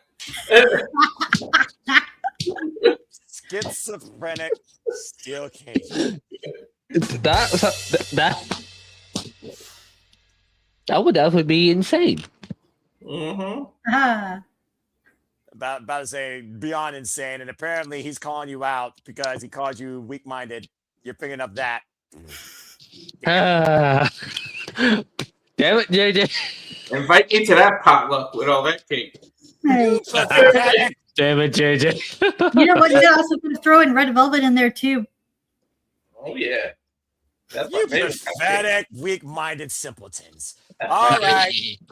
That being said, it sounds like regardless, we are extremely happy for everybody that has been signed to AEW, TNA, and Hobbs to WWE, whether it's WWE or NXT. Not yet made official, and there are aspects further when it comes to Killer Kelly, Priscilla Kelly, and more. Something tells me we're not done with the signings yet by a long shot here. I'm just saying. Well, that being said, what do you guys are most excited about when it comes to the recent signings this week to AEW, to TNA, to WWE? Who do you want to see sign next to any of the big three companies? What are your aspirations for any of the people we talked about across the wrestling industry. Let us know your thoughts in the chat. When we return, as we talk about this new beginning for many of these young, great wrestlers, we're going to come back with a little bit of wrestling recap for you because we covered AEW not only earlier this week, Maximum Carnage, we also, of course, covered tonight TNA Genesis. It's time for a little bit of fun with a wrestling recap and a roundabout discussion when the Saturday Shenanigans continue after this commercial break. And now for a taste of things to come.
And as always, here at Superchatted Studios, we truly encompass, embrace, celebrate, engage, pontificate, analyze, and criticize truly upon all the wrestling. And welcome back here to Saturday Shenanigans, your moderator for the eve, the Seminole Foster, along with Walter Cruz, Mr. Reliable, of course, Charles Schultz, Avatar Man, and of course, our Canadian friend who's always batty, Ash. Again, hope you all enjoying the discussion. Please like, subscribe, comment, and tell a friend. As you saw in that trailer, it's not just about wrestling. It was also about combat sports. And of course, we talked about a new beginning in the world of TNA wrestling. Walter, of course, your UFC coverage will begin January 24th. Why don't you go ahead and talk a little bit more about that? Oh, yeah. The Gaethje versus Pimlet. Harrison injured her neck, so that fight got canceled. So Nunez will no longer be fighting Harrison. Broke her neck terribly training. I feel bad for her. She made a tearsome video. So don't know if Nunez will get replaced by anybody, but they switched the co-main event. I believe, no, it's not. The Sean O'Malley fight moved up there. If not, actually, I'm not sure who they're going to change the main event. I don't think they made it official. Just speculation at this point. But I do feel bad for Harrison. She won that title. She was going to defend against the GOAT, who came back from retirement, and now that fight has to be canceled. But, you know, it's real life. It's injuries. That's what happens when you train. You train 3-4 months straight before a fight. That's why they schedule the fights out so far. But, man, Gaethje versus Pimlet is going to be a banger. And it is for the undisputed title. It's not an interim title. It's going to be the official title. So I cannot wait for Saturday. The new Paramount Plus. I've been revving up every night watching old UFC fights. They need to organize it a little better. That's my only criticism. The way they have it organized, and it's hard to find stuff. They need to work on that. But other than that, it looks like the UFC is going to be in a great era. The pay-per-views are dead, but damn it, the channel's going to get live. All right, fair enough. And again, folks, you can stay tuned for Walter Cruz and his combat sports analysis so much throughout the calendar year, hopefully with his fellow combat color expert, because we have a guy returning to the Shenanigans once again. He does really cool dumpings on the internet, but we appreciate him. Let's welcome in James Hebert. James, welcome in the Saturday Shenanigans again, my friend. Hi. How are you? And of course, you and Walter have been our primary UFC combat coverage team, so please lend your thoughts towards this too if you want. I am looking forward to this. I unfortunately won't be on call because with MMA, I would probably potentially get too loud. He could be able to hold it in. Yeah, no way. I know what it feels like to be on an MMA call. I mean, I did good on the GCW front, so that was good. I was able to be quiet for that. But yeah, I don't know about if I can do that with the MMA. So it may be either Walter's calling it solo or he may be joined by Statboy and or Slick or both. We'll see what happens. I don't know yet. Right. Fair enough. Nothing too official yet, but I am going to watch the event. I am curious to see how it all goes down. I am looking forward to the undisputed title fight. Should be a good one. All right, fair enough. Thank you for that, my good man. And it's good to see you here once again. Again, shout out to our friends in the GCW Collective. As of course, we just got done covering, as you saw, the first of 2 shows. Tomorrow, we'll be back in Simba Studios covering Crime Wave. And again, me and Walter, and Ash, if she's available, we'll be covering AEW Collision Retro Style, 3 p.m. Eastern Standard Time tomorrow. As we go from there, looking towards other shows, including to Saturday Night's Main Event, the Saudi Rumble, and so much more. I'm thinking about that, of course, participated for the kickoff to the TNA League for the calendar year, as well as those that are participating in the GCW calendar league. Stay tuned, of course, as City Predicting, and I will keep you covered, of course, for updated scores and forms in and out of YouTube and on my X. As this round robin discussion here continues, Ash, of course, you put out a simple summary on Wrestle Kingdom 20. Great read, by the way, and love your thoughts. What's ahead for you on your YouTube channel here, or for you in general? But right now, I'm still in the works of getting New Year's Dash, and once that's settled, I'm going to be having that in talks with the New Beginning show because there's no matches hasn't been set yet, but we do have an idea of who's on the show, and I'm guessing what happened at New Year's Dash is going to carry over and continue on to New Beginnings. Yeah, and I can definitely encourage that. Again, go check out the New Beginning, folks, CourageInTheWorld.com. And thank you for those that tune into our coverage, by the way, of Wrestle Kingdom 20, what was a very emotional send-off, the most emotional send-off I can remember since Ric Flair, Shawn Michaels, WrestleMania 24, done right. And of course, we'll talk more about other stuff regarding emotional send-offs like what I covered here tonight as well. That being said, let's go ahead and keep the conversation going here, as always, talking about coverage and send-offs and total nonstop action. Let's go ahead and look at the week, shall we? Because, of course, we kicked things off earlier this week with AEW Dynamite Maximum Carnage. It, of course, was headlined by an AEW Men's World Championship match with Bandito versus MJF for the first time ever in one-on-one action, as Kenny Omega, Swerve Strickland, and him and Adam Page have all made their set be known. They want the AEW Men's World Championship. How's that for a triple threat that could possibly happen? And, of course, Kenny Omega and Swerve have never met each other, but they heavily respect and endorse one another. We also saw Darby Allin might have had a spine rearranged, but did find freedom in being, beating the bastard Pac. We also saw madness ensue in the women's division as Chris Statlander, truly back with her sister for life, Willow Nightingale, took a bullet, aka a toxic spear, as Fekla pinned the AEW Women's World Champion. You heard me right, folks. And overall, we got Brody King introducing violence as he destroyed John Cruz in less than a couple of minutes. We also saw the John Callis family earn a AEW World Championship opportunity as for the first time ever. Jake Doyle and Mark Davis. I don't even know what to give this name and team a name. They are going to challenge FTR for the AEW Tag Team Championships. Overall, I thought Maximum Carnage was a really great show. It offered a lot of reset. It offered a lot of fresh identity, and it had a hell of a banging main event as MJF really is showing what sort of champion he is this time, really taking Bandito for all it was worth, carrying the 21 plex and finding a way to trap Bandito inside a clutch cover, might I add, offering a heat seeker, by the way, was absolutely brilliant. So let's go around the horn and get some brief thoughts regarding AEW Dynamite Maximum Carnage. Of course, Walter, Ash, Nick, and JJ, everybody was on the call except for Charles and James. And also this man who likes to introduce his order sometimes, leave it to me to say AEW, and he shows up actually, or maybe he just woke up. Nick also was part of the call. So let's go ahead and get some thoughts regarding AEW Dynamite Maximum Carnage. About to say, you were just in here, so maybe that's on you. And JJ also saying, so I see James on the panel, and I echo that sentiment. James, we value and appreciate you. We hope that, again, this does not prevent you from doing what you've come to know and love, and that is causing your own form of madness, but also sharing your outlook on wrestling too. So, did you check out AEW Maximum Carnage at all? And do you have any takeaways from what you saw? You are muted. I have. Sorry. It's good to be back. Here I am. Nick as well. I have Hold your not spot, got. Nick. I have not gotten a chance to, just because I've been super busy with getting my soundproofing up, so I haven't really had a chance to watch any AEW. I did watch TNA. I did watch all the GCW shit, obviously. So we'll cover that at some point, I'm sure. But yeah, that's about what I've been keeping up to date with. I will be watching Maximum Carnage in full on Monday. So that's when you'll probably get my thoughts on Tism for that one. And stay tuned for more on that, folks. The first And episode, of course, nice. As the first episode did drop, of course, on our Sierra Studios YouTube channels and partners. So thank you for that, James. That being said, control your dog or mute your mic, dang it. Yeah, That please. being God said- dang it! You shut your. God dang it! Yeah, this is what happens when you let a dog in the same room as you and you forget your mic's unmuted. Constant professionals here, right? Constant professionals. So, the only I'll be person right that's back. ever prepared here is me. Go figure. I'll That be being right said, back. Charles, what did you think of Maximum Carnage this past Wednesday night?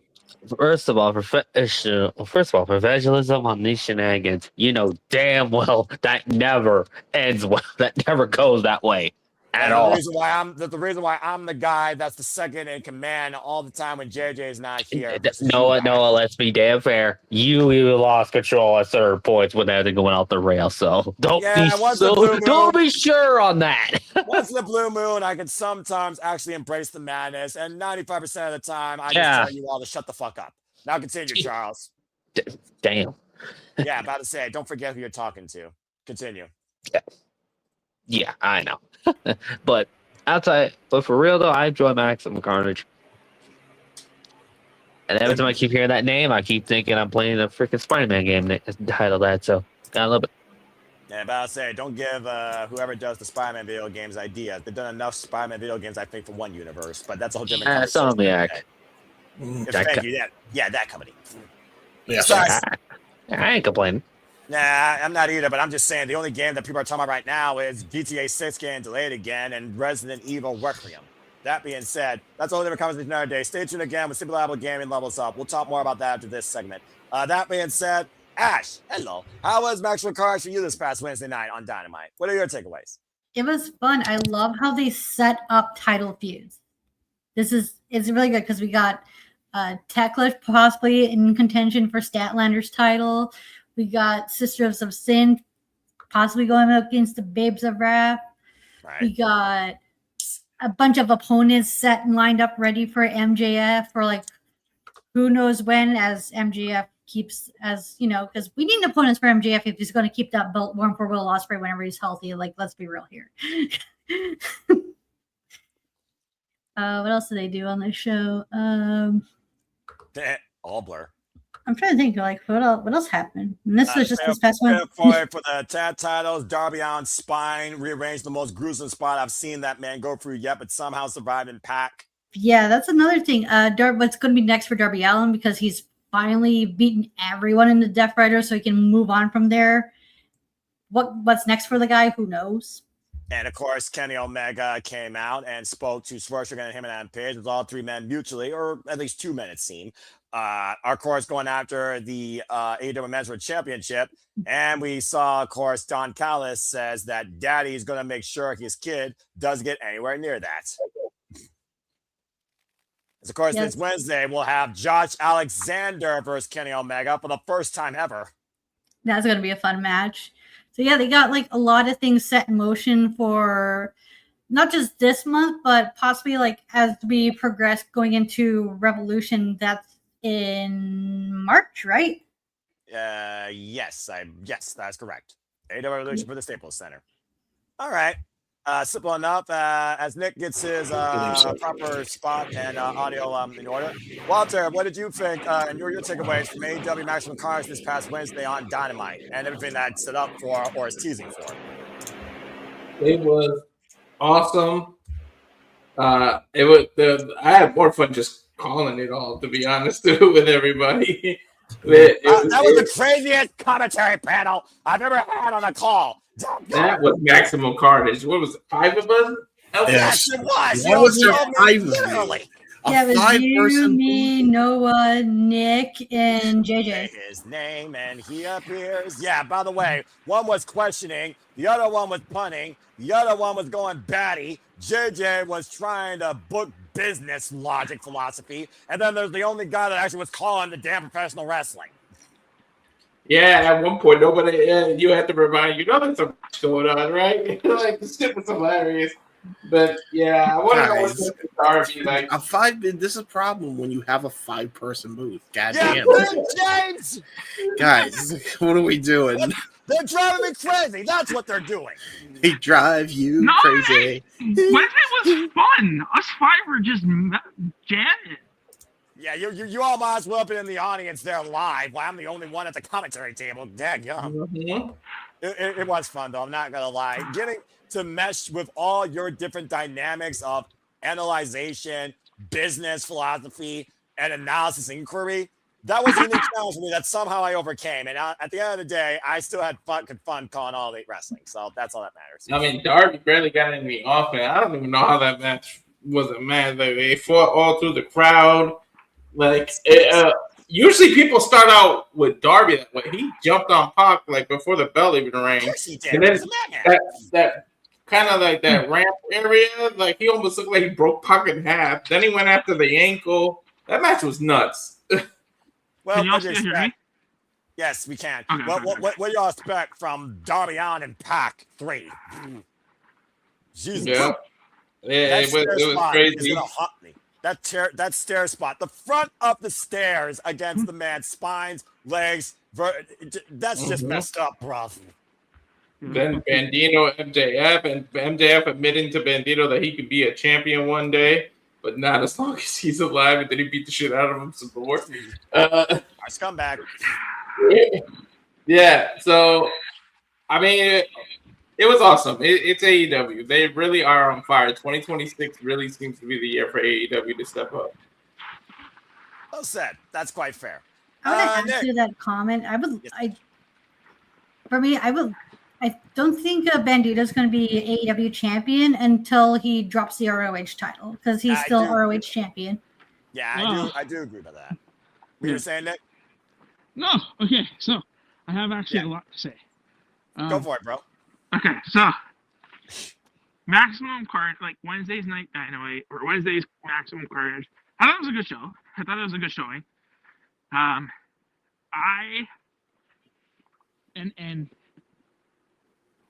know you're not in the group chats to hear these conversations in the Wrestling with Tism chat. After, I know that did you guys already talk about YDMP? Yes. Okay. After YDMP getting signed and the All Elite graphic that went out today,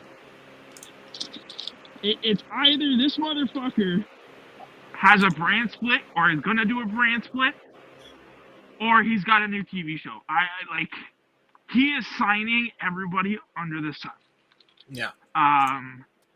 He's got to be doing something. I know that. I'm out of breath. Sorry, I'm walking the dog.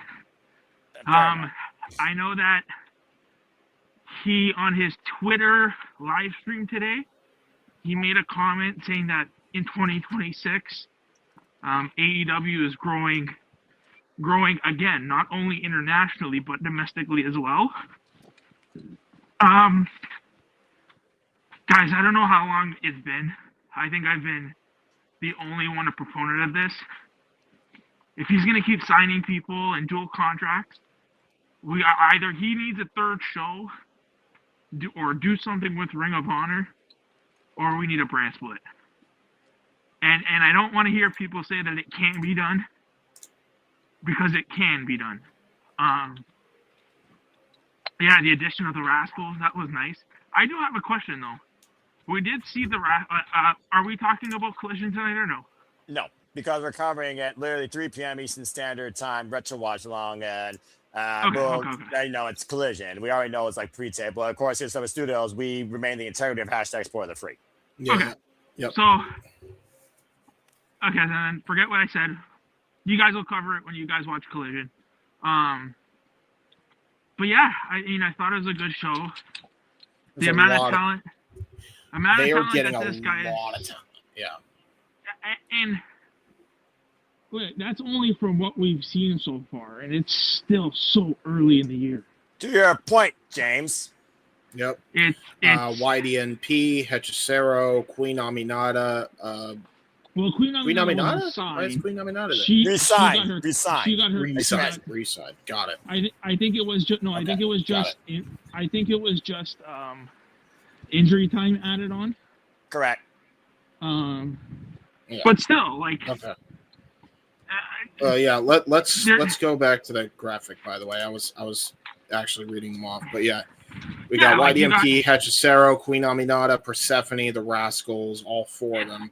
Masquerada, Jake Doyle, Andrade El Idolo, all elite within just this week. Right. And it's like, he's got to be re-signing. There's still room to probably re-sign Anna Jay. Because I don't think she's going anywhere else. I agree. That's a different conversation, though. But anyway, yeah, no.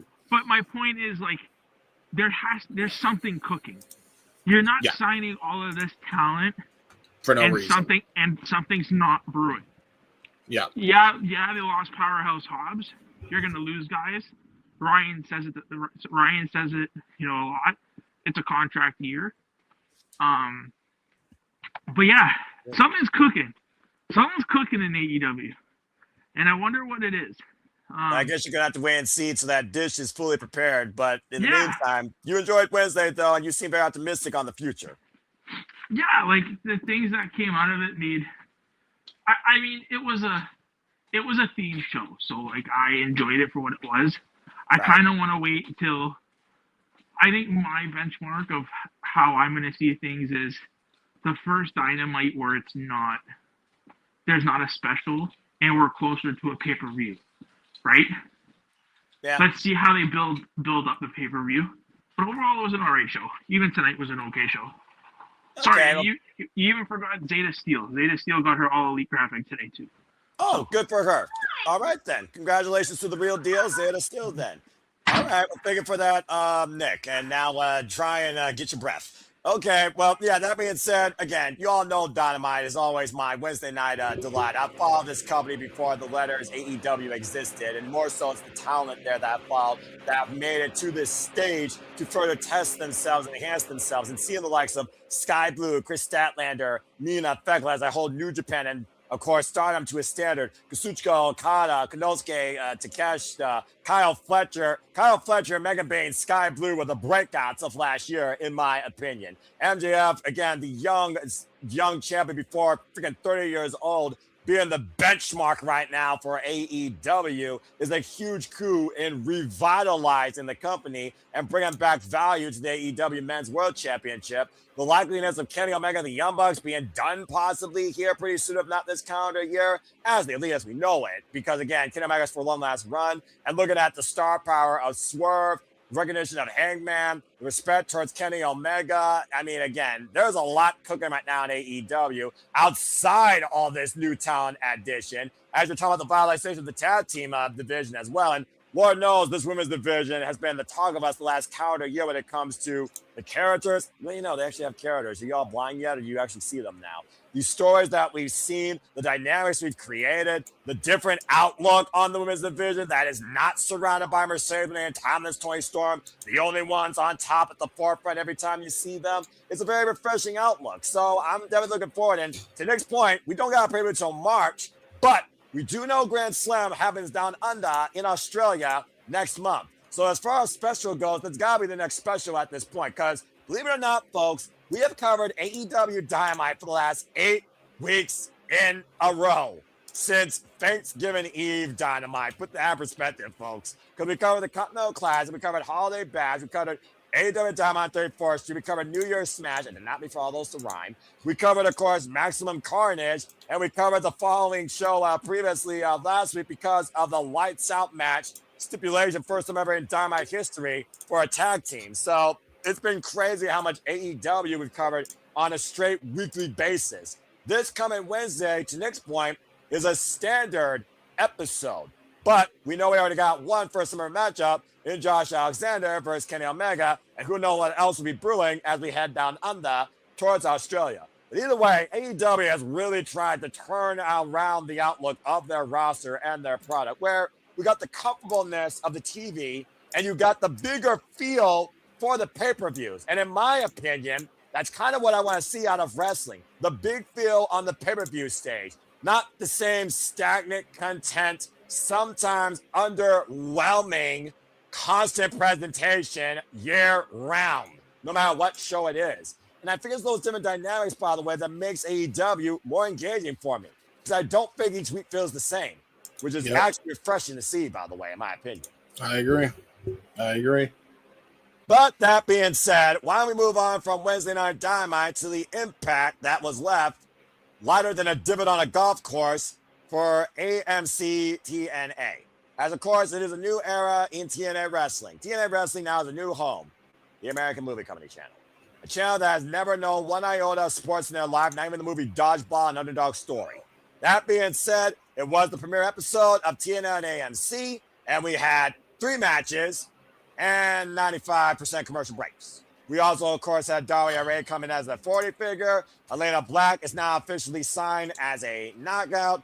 The Elegance brand won back the Knockouts Tag Team Championships, and for all I know, the Inspiration, according to sources, is officially now a free agent once again.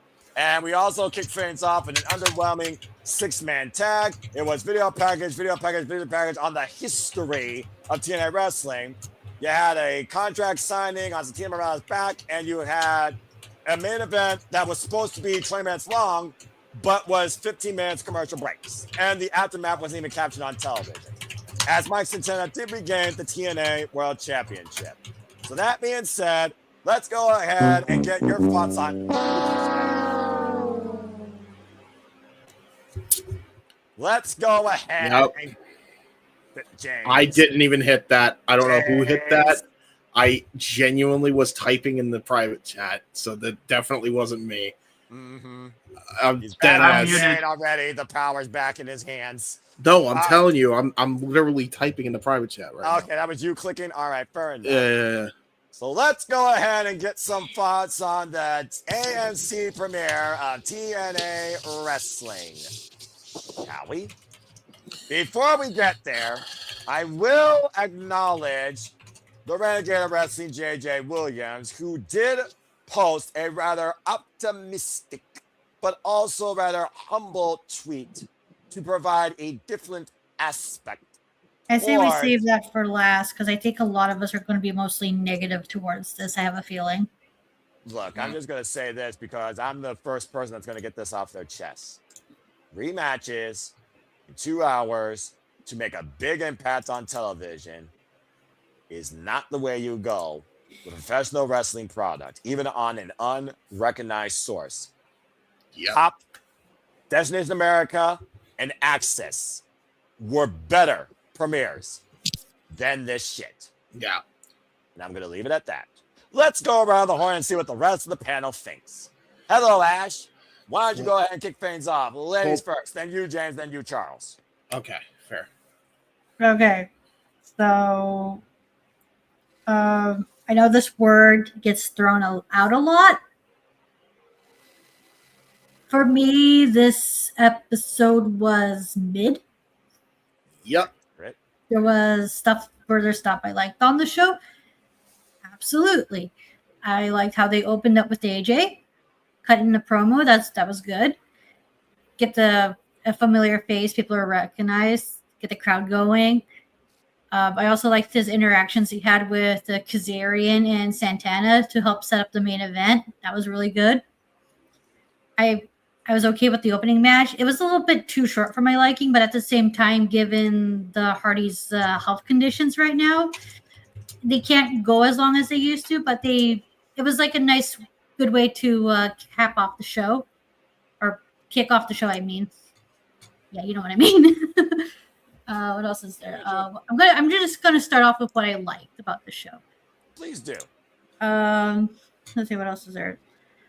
I like the video packages they did for the World Heavyweight title, the X Division title, and the Knockouts title, like giving a brief history, especially for those who aren't familiar with TNA, letting them know what this company is all about. I thought that was well done. And I love the main event. The main event was solid. Now, as the show progressed, there was a lot of production hiccups, which I'm hoping that they can recover from. And I understand that there's visa issues, so there's not a lot of people on the roster, especially with the contract situations that they have. And it just gives me a little concerns about how small the roster is, because don't get me wrong, there's nothing wrong with a small roster, but you don't want the roster so small that you're cycling through everyone halfway into the year to the point where you got no direction to go with feuds, storylines. So that way, because you want things to be long term, but you don't want too long, but you also don't want stuff to be super short as well. And I'm thinking, because TNA is its own company, right? Yes.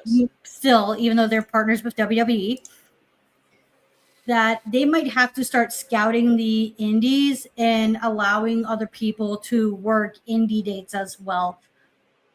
Or maybe do talent exchanges if they're allowed to with these companies, so that way they have a big enough roster. I don't get me wrong, I'm fine with promo packages, but there's just way too many scattered out throughout the show, and it also goes to concerns with how much members they have on the roster, because do they not have enough people to not only have these promo packages, but also to have matches as well? Because I'm not saying stack the show with the matches. I want a good balance of backstage segments, promos, and matches. And they're unable to do that with the small roster they have. So hopefully they recover from these hiccups, these production hiccups, and they fix these contract situations, because it all falls under management, and it's just what are you doing? This was not a good reintroduction or first impression on people. That's the word.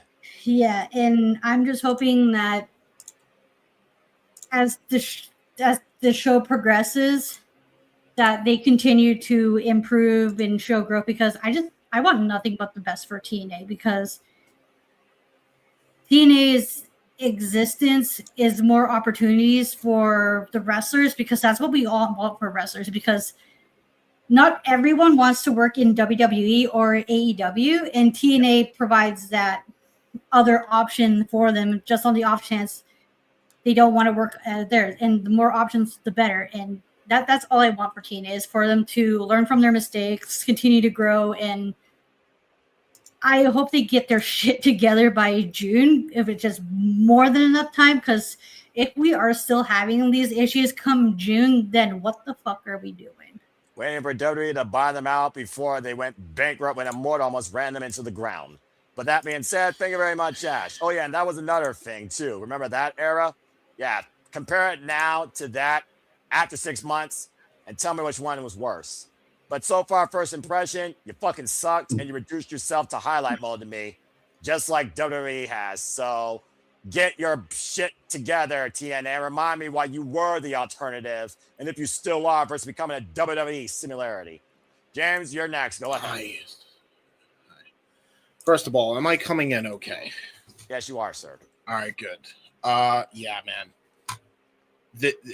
Ash, you put everything in there exactly how I was going to say it, in a lot nicer way, because Noah said it in the way I would have said it if I wanted to be a complete asshole about it. This sucked. There ain't no other way around it. This was mid as fuck. And to me, I'm more offended when a show is mid. At least if you're bad, I could laugh about how bad you are and get entertainment out of it. I didn't even get that out of this. Nope. And look, full transparency, right? Some things I did not like were subjective. I am not a fan of the Elegance brand right now, as an example. Neither am I. I actually liked the Elegance brand when Ash was running it. Shit you not. That's how much I despise them right now. It is. Maybe it could have been what they did here. I could have dealt with it if it was on the second episode per se, and they had like a hype package that wasn't too long in the midst of this. But they chose to have a whole half hour dedicated to this shit, man. Yep. And it was terrible. I'm sorry. To your point about them scouring the indies. Yeah, fuck them. They don't get that excuse. They already should have been doing that. I'm just giving them an option what they can do. That's that's not against you, by the way. That's on TNA. That's who I'm talking to when I say that. Okay. Continue. Fuck them, meaning them. They should have been doing this already. How is it that you have Starboy Charlie, Titus Alexander, Manders, Charles Mason, etc., all throughout the indies, and you don't bring one of them for at least this show to showcase your X division? How do you not do, how do you not get Priscilla Kelly and Shotzi Blackheart as Chemical X, bring them in to fight the Iconics, along with the Elegance brand, right? And then have the guy like that's Mr. Elegance come in and like do a leg trip. That would have been way more digestible. I know Noah still would have hated it, but would have been way more digestible than what they did ultimately with the Elegance brand on the show. Where is Xia Li other than a contract signing? Which, by the way, they didn't even have a table for. They had to sign it on Santino's back. That was embarrassing. And you don't have her defend the title on the show when you're showing history of the knockouts. Not even in a match, by the way. Not even a match. And by the way, I had you know what would have been the perfect match to balance out your flavors of wrestling? Her and Janai Kai. What was she doing? She wasn't doing anything. Li Ying Li versus Janai Kai, that would have been a belter. They would have kicked the shit out of each other, and it would have showed a hard-hitting knockouts contest. No,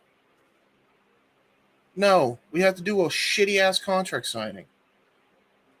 It's just blunder after blunder after blunder. Literally, the only two good things. AJ, the opener.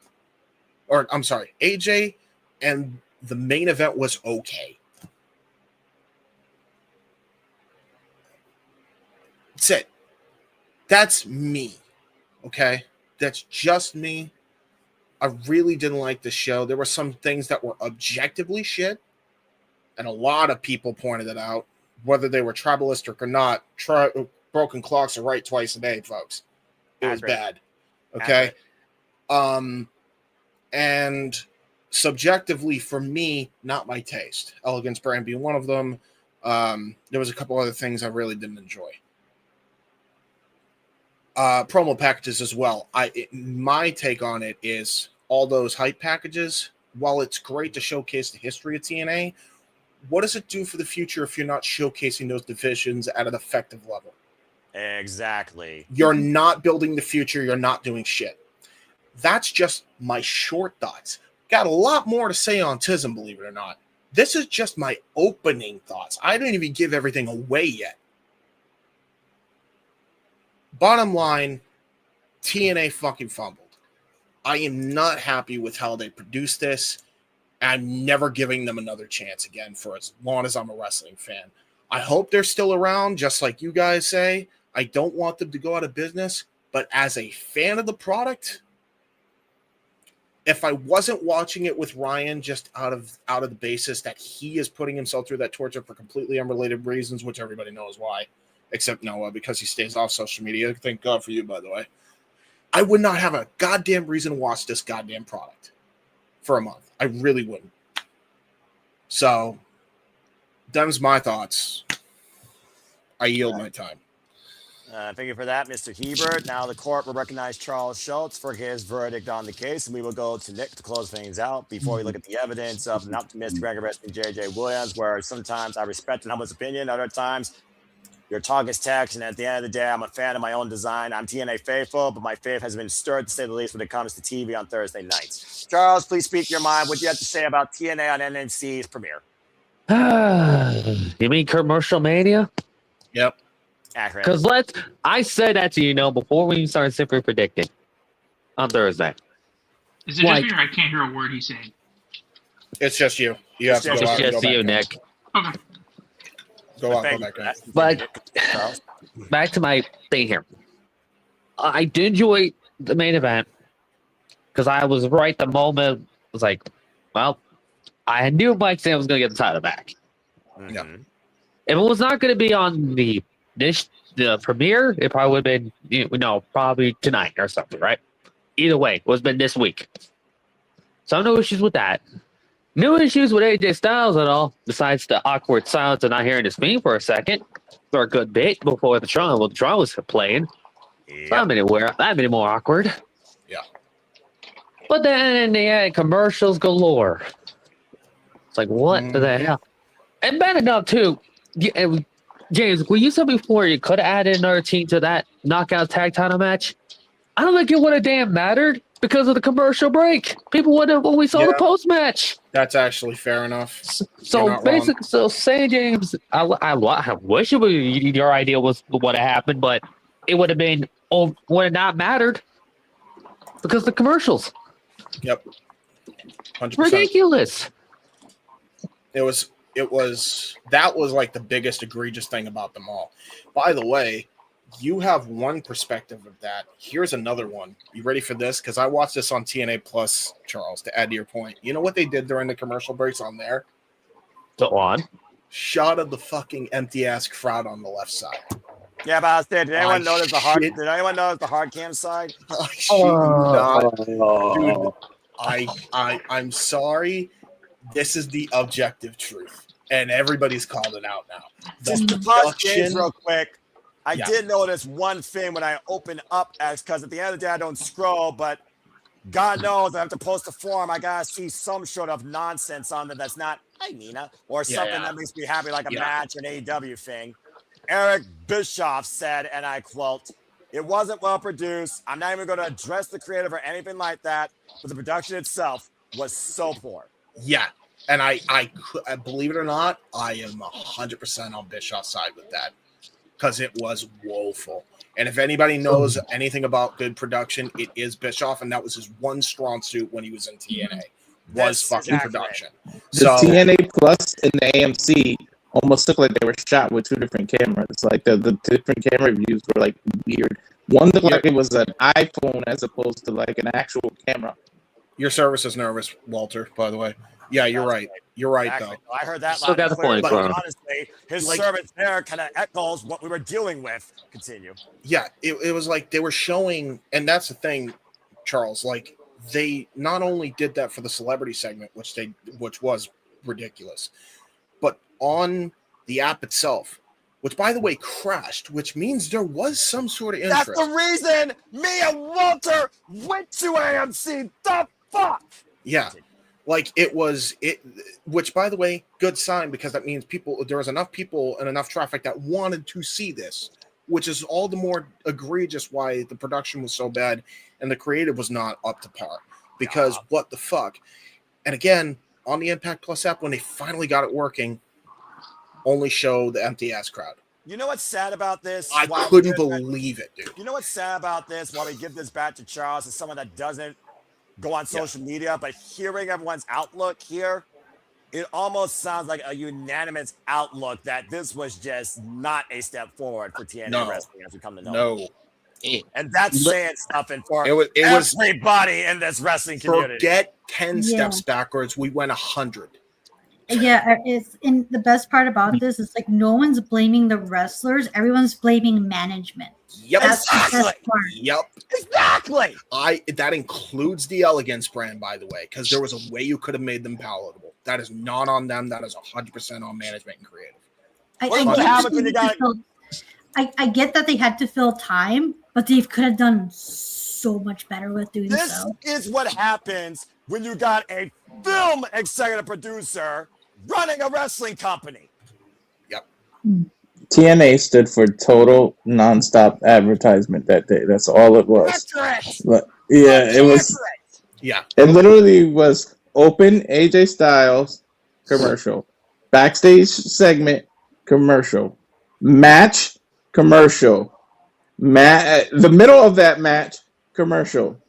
3 commercials in the middle of the tag team match because I honestly did not see the actual pinfall. I did not see the titles change hands. It went to commercial 3 times in a span of back to back. They didn't show it. Like literally, the match was going on. It disappeared. Went to 3 commercials. When I came back, the Elegant Brands were getting the titles handed to them. Like that's what They happened. want to be a roll up. Yeah.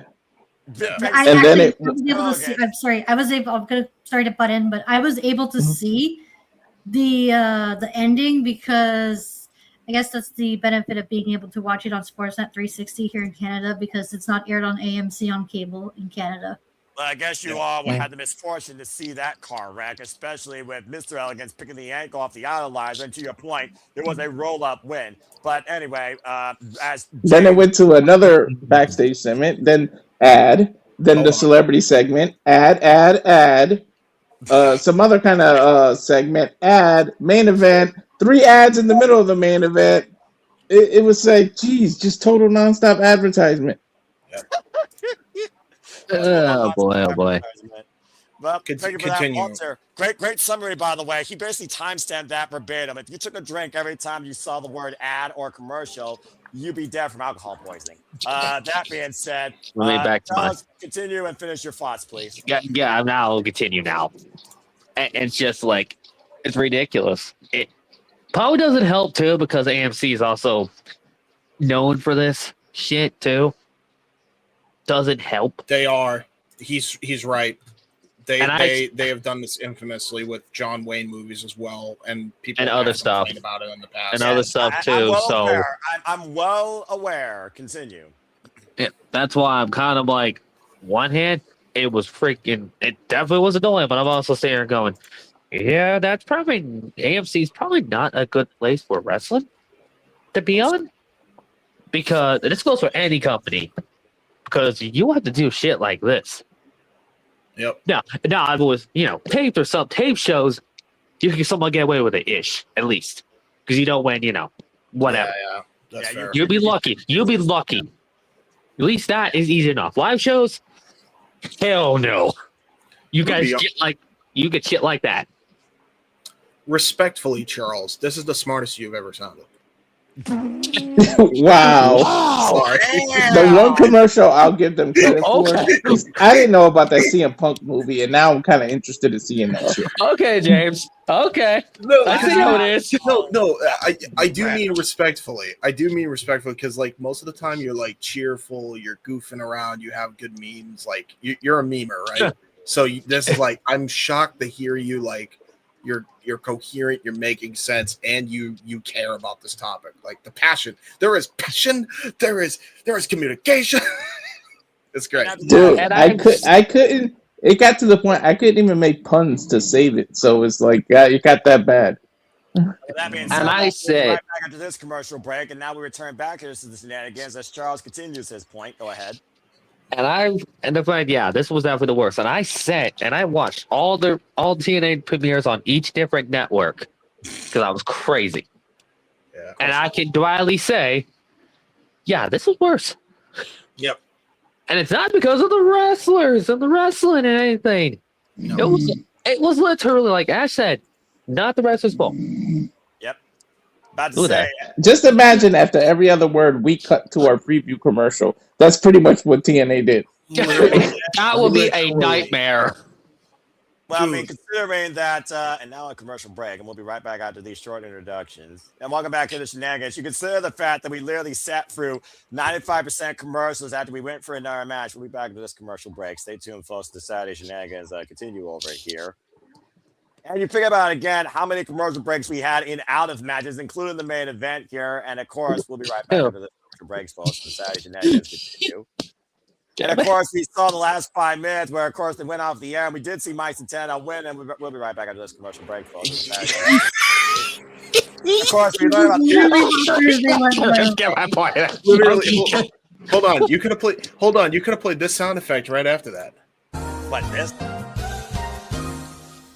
If I did that over and over again, dude, I'm overkilling a gimmick. I mean, you're limiting you to come back here. We'll be right back after the Saturday Shenanigans.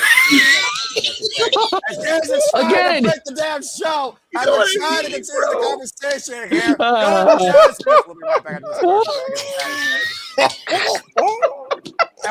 See, this is the one thing you learn here, folks.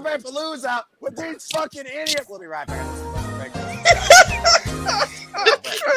And now it's your post-moving Of commercial. all this freaking madness while I'm trying to get to the mile so we can cover a clip. We'll be right back at this commercial break at the Saturday Shenanigans. It's seriously enough of that. It's so but you get my drift. It's bad, bro. It was woeful on every goddamn front. What I'll say, and the fact they they re-announced the main event when no one.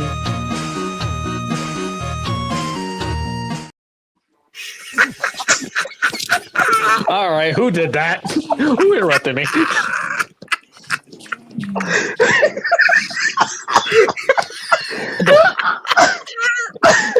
And that was the game trailer too, so I think I know who did it. Walter, you asshole! You interrupted me. Bullshit? A bullshit? A bullshit. A bullshit. Oh my lord! Shit. Walter, God damn it! You fucking idiot! I don't like you. You're scared. And you should be. Who are we? Babes! And what do we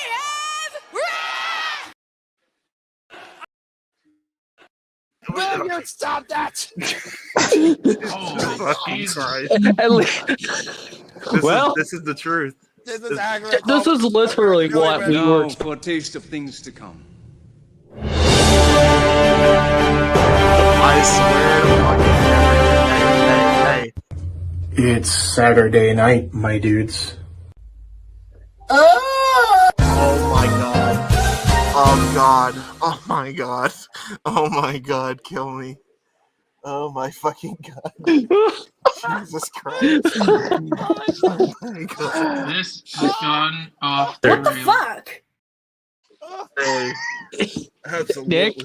Nick, let's be honest. Yeah, this is kind of how it happened. This is literally describing. I was not the one who started this. I want to make that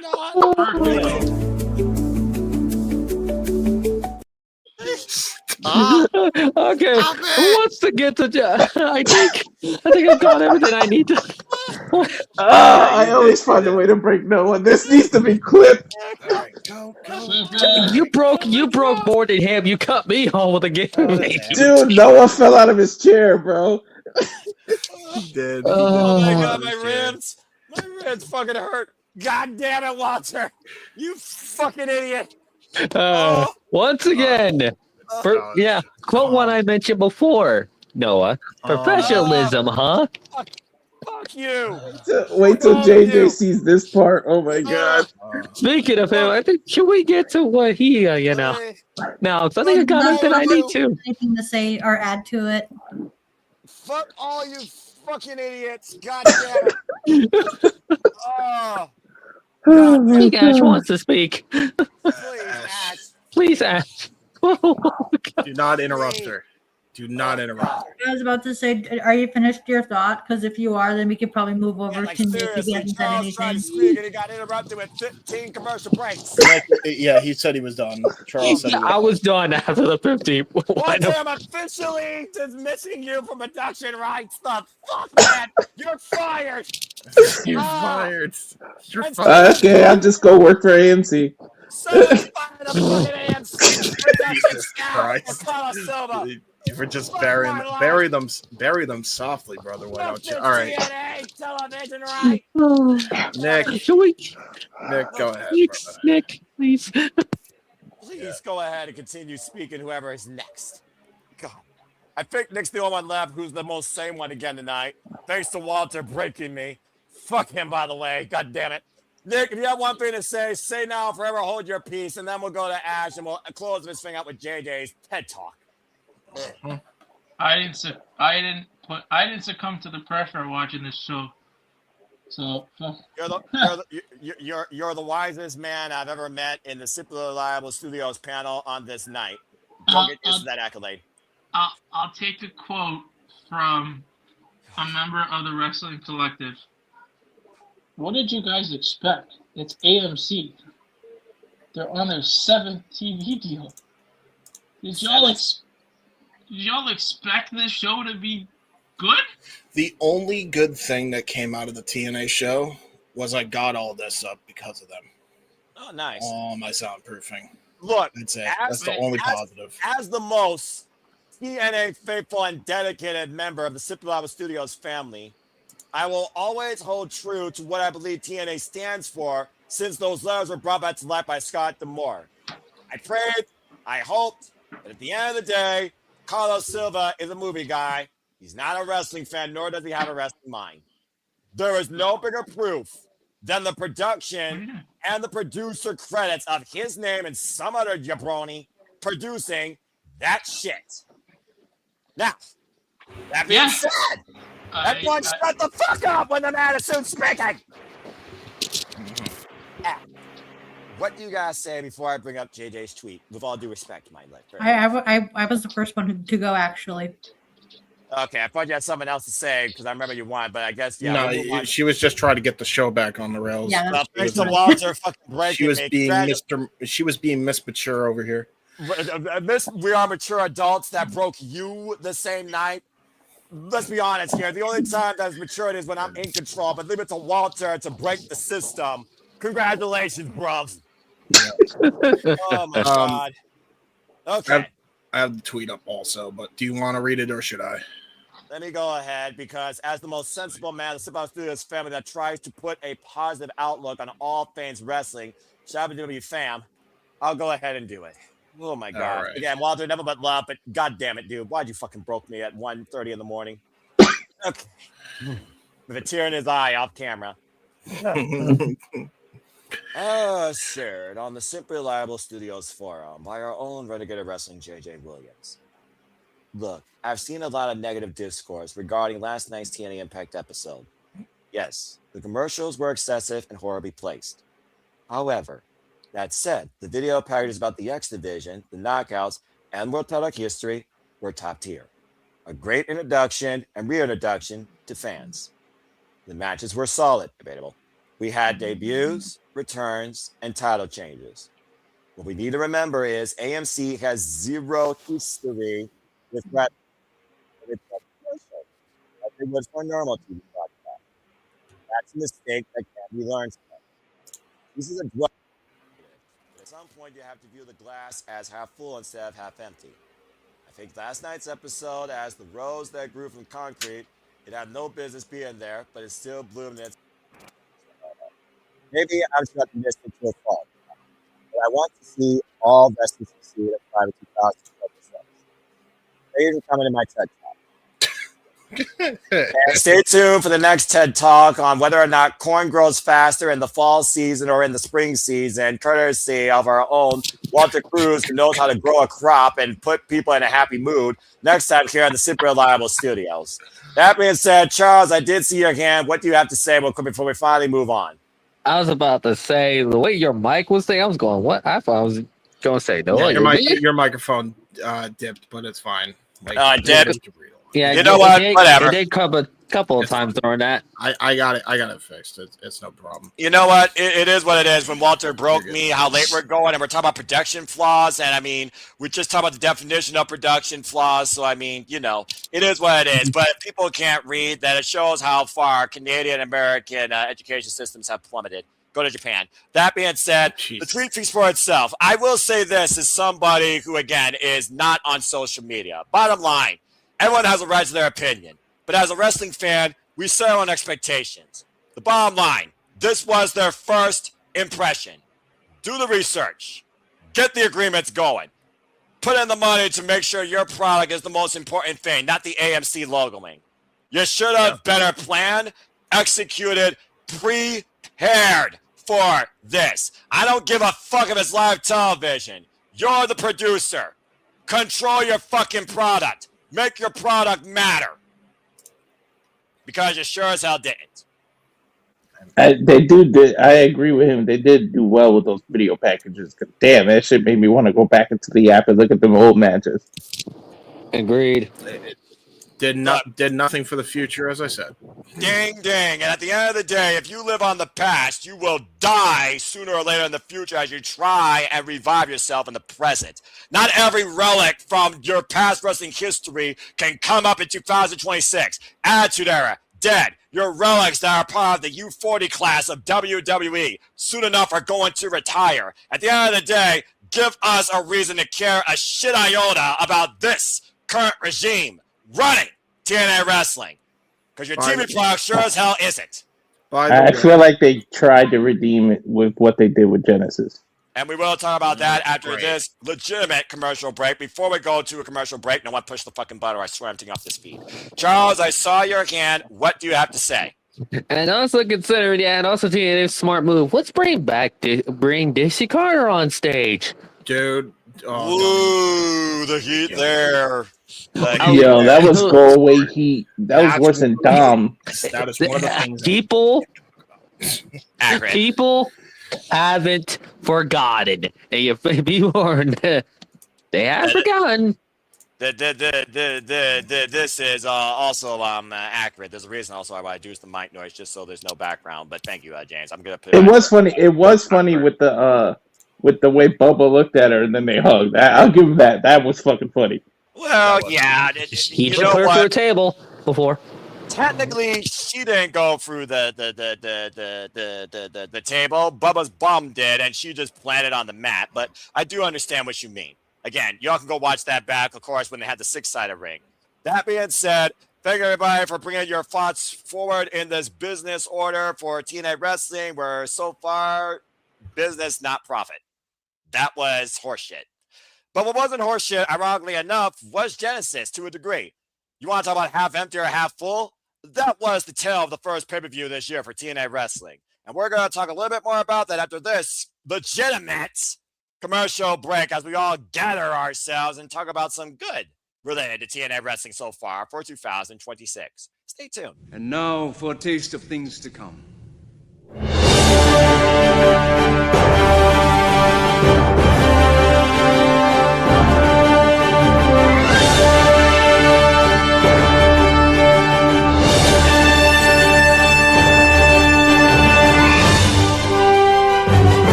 And as always here, if you can hear me clearly, at the SIP Reliable Studios, we truly encompass, embrace, celebrate, engage, pontificate, analyze, and criticize into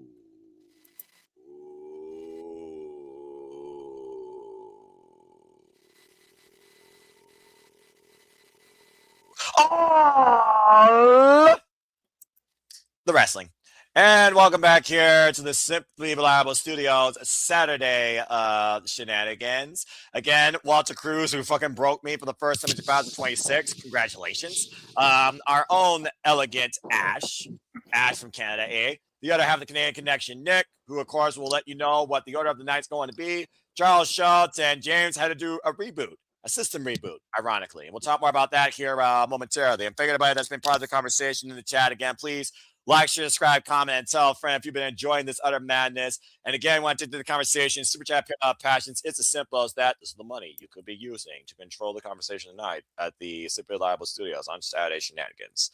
That being said, let's go ahead and move into our closer for this eve, recapping the first pay-per-view this year of TNA Wrestling. Of course, with every new beginning, there is a Genesis. And TNA had theirs tonight with TNA Genesis.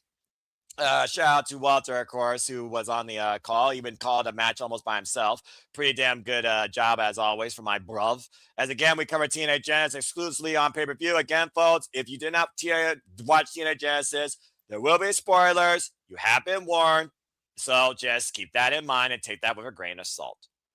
Okay, let's go ahead and run down this shebang. First and foremost on the countdown, of course, it involved Dave LaGreca, Tommy Dreamer, me, Gia Miller, and Ash by Elegance. So I guess now becoming more of a correspondent. Maybe she's trying to get in a backstage role. Speaking of women in power and empowering women, I want to give a shout out, by the way, real quick, to Ed in San Antonio. Follow him on the X and stay tuned for Podium Mania, part of the GCW Collective, part of WrestleMania Week, and all women's professional wrestling show. Tickets are still available, folks, so please follow Podium Mania and Ed in San Antonio on the X and the GCW Collective for further information. Get your tickets today. We will be covering that, as you saw, part of our watch lunch schedule. Go check out the interview we had with him discussing Podium Mania and more. Hope to do it again real soon. And again, stay tuned for further coverage of the GCW shows to come in and out of the collective. Shout again to our GCW correspondent team that covered, of course, Streets of Rage as we cover Crime Wave literally tomorrow or today if you're on the East Coast.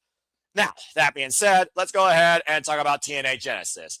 A couple of matches on the countdown as Stax defended the International Championship against KJ also from GCW, speaking of which. BDE and Eric Young. I don't know what the cleanse is. Don't ask me. We did not get anything cleansed as Stax, like a thief in the night, thanks to that Jezebel and her involvement sometimes, he was able to leave with the championship. The other countdown match.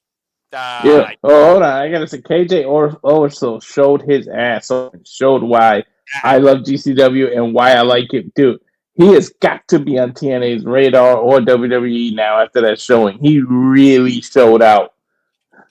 Yeah, I'm about to say, it was definitely a breakout performance for him. You might wonder, would he become part of the X Division to come? So, again, only time will tell.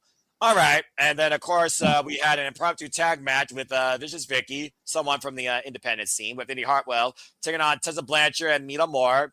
And the Elegance brand and Victoria Crawford, everyone and their mother got involved here, and it was a clusterfuck. And again, no problem. As I see private chat things being oh my god, this match was just the most random put together shit that started out of a backstage segment. About to say, you also came up with a new hashtag because of it.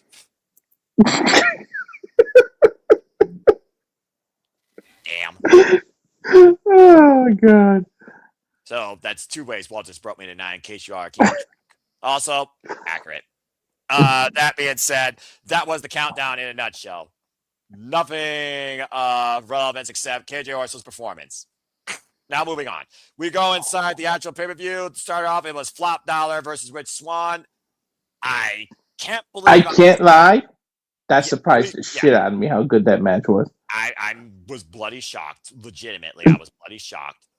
Rich Swann trying to counter the what do you call it? The down payment, the choke slam, and multiple times Rich Swann was able to counter through. There was everything from a destroyer on AJ Francis. He flipped and flopped up and over the top rope a couple of times throughout this match. He did pull off a second rope moonsault. He hit a Styles Clash and somehow survived Rich Swann Swan Song 450 splash. He pulled him up deadlift style out of the Styles Clash position, hoisted him up on the shoulders, clutched him to death by his throat, hit a down payment choke slam, and AJ Francis won. What the fuck? I think Rich Swan's mistake was when he hit that 450, he went off the second rope. Had he gone to the top rope, he might have got enough leverage to get him. Then he hesitated on the cover of that front splash, too. Yeah, and again, you're not really wrong there based on what happened. Following that, keeping it short, sweet, and simple as I do here, who wants to walk with Elijah? Because Elijah took on Mustafa Ali, had some sort of person introduce him, and Charles always wants to walk with Elijah.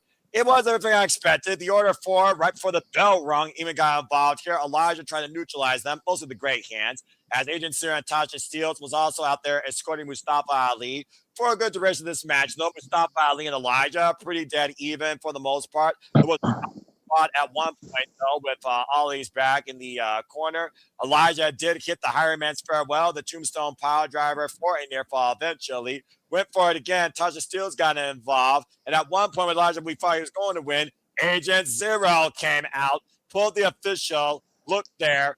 The referee was admonishing him, told him, you got to go backstage. The Great Hands were trying to be like, wait a minute. Great Hands were pushed backstage. Next thing you know, Tasha Steelz, who was about to be sent away on the Highway Man's Farewell, she was saved by Mustafa Ali after a guitar was brought in, bashed across Elijah's back, and Mustafa Ali won via crooked roll-up. So, Yep, that's pretty much what happened. Do we walk with Elijah now, or do we go horseback riding with him? well, it wasn't a horse this time, but the jury is out. Maybe he needs a horse to get a victory. I don't know. You tell me. He got horses in the back. And ever since he did that with the horse, now he keeps using the mule kick, which is pretty much how the horses kick the hell out of you if you approach them from behind neither. This is also accurate. About to say, I mean, he literally kicked like a horse during this. Quite surprising, by the way. Oh, yeah, and Ryan Nemeth pinned Mara Sade. Moving on. That shit happened. Yes, that was a legitimate match, by the way. Just putting it out there. This was the first real... I'm trying to remember more what I said during that match that cracked you up now. Something about how that's the closest he's going to get to a woman's or something like that. Oh, my God. Something about, the closest a woman's touching him or something like that.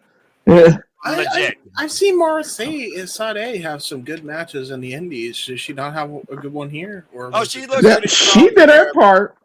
Yeah, but Ryan Nemeth was the winner. Why? Oh, God. Yeah, put that. I can admit he did make her look good. It's just that these two, I don't know. It's just that the match wasn't as. This was not the best use of Mara Sade. It's not the use of either one of them, but Ryan, I would admit, as much as I don't like him, he did make her look good. Yeah, I'll give you that much. That being said, shout out to Nick Ferrantes. Follow him, of course, folks, if you choose to, or don't, because he thinks that's creepy, because he might be having technical difficulties, or he might be going GTSing. Who knows? Again. That being said, let's go ahead and talk about what was an absolutely incredible sleeper and a really fun farewell, Walter. Take it away for this. Oh, yeah, man. JDC and Eddie Edwards, hard hitting, no system out. They just let them go. They said, brother, give it to me. JDC started. They shook hands, hugged. Eddie was getting into the crowd. JDC's like, all right, you're kissing ass a little too much. As soon as Eddie turned around, he rolled him up and almost got a 3 count. The match was almost 5 seconds long. This shit was funny to me. I don't know why that was funny, but the JDC was like, yo, pay attention. Like, he was like trying to teach Eddie something. And then those two they went at it. They did not half-ass anything. Between the chops, JDC's chest was red as hell. At one point, JDC literally hit 3 different shout-outs to Y2J. He did the code breaker, and then he did the different versions of his finisher. Why the hell can't I think of it right now? Yeah.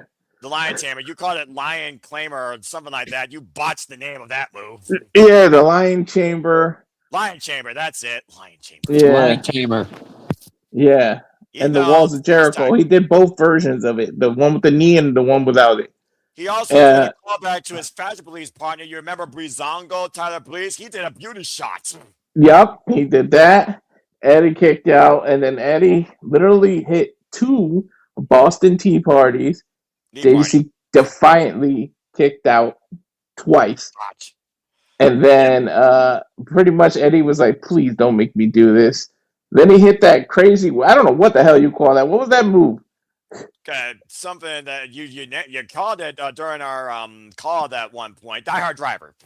Die Hard Driver. Yeah, there you go. He did that, then set back up for the Boston Knee Party. And finally, as defiant as it was, JDC went down. But literally, this was my match of the night. And I didn't do it justice with the recap because I can't remember everything because my fucking brain. But these are people actually encouraged to go watch it themselves, and I wholeheartedly agree, as I see Ash taking notes, as she always does. Ash, are you starting your need to watch list for 2026, I'm guessing? Yeah, I also got it color-coded for the month, too. I love Ash's freaking organization. Continue, Walter. yeah, but these two, and then literally some of the roster came out, including the president, Carlos, and just applauded. You can see the emotions on JDC's face. As he went up the ramp, he shook hands with the sign guy from Texas, the famous kind of audience viewer. He shook hands with everybody. He even shook hands with the ringside doctor. And then he shook hands with the commentators. Everybody walked up, took his final bow, and then finally left. But man, what a career! What a match, dude! What a way to go out. Yeah, right? Like, literally, it was retirement done right. And, there was another nod, by the way. Eddie Edwards had JDC in a sleeper. And I kid you not, you could meme side by side the smile of John Cena's face in Gunther and JDC's smile with Eddie Edwards. But JDC didn't give up. Yeah, he smiled, but he didn't tap. So, again, a very compelling setup and a first time ever one-on-one match with two friends that have known each other since 2004, where they first tagged together outside TNA. So the chemistry was truly on point here for this match. It was tremendous. And again, thank you, JDC, Dirty Dangle, Fandangle, John Dangle Curse, whatever incarnation or nameplate you want to call him. A hell of a run for 26 years. Final dance. He gets to tangle off to the sunset. Well, it was their last dance, to be fair. Mm-hmm. All right. That being said, the definition of this is strange, to say the least. Wouldn't you agree, Walter?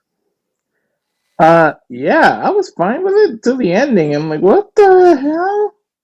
Okay. Of course, all the shenanigans that anything that would do the Hardys and the Righteous would go.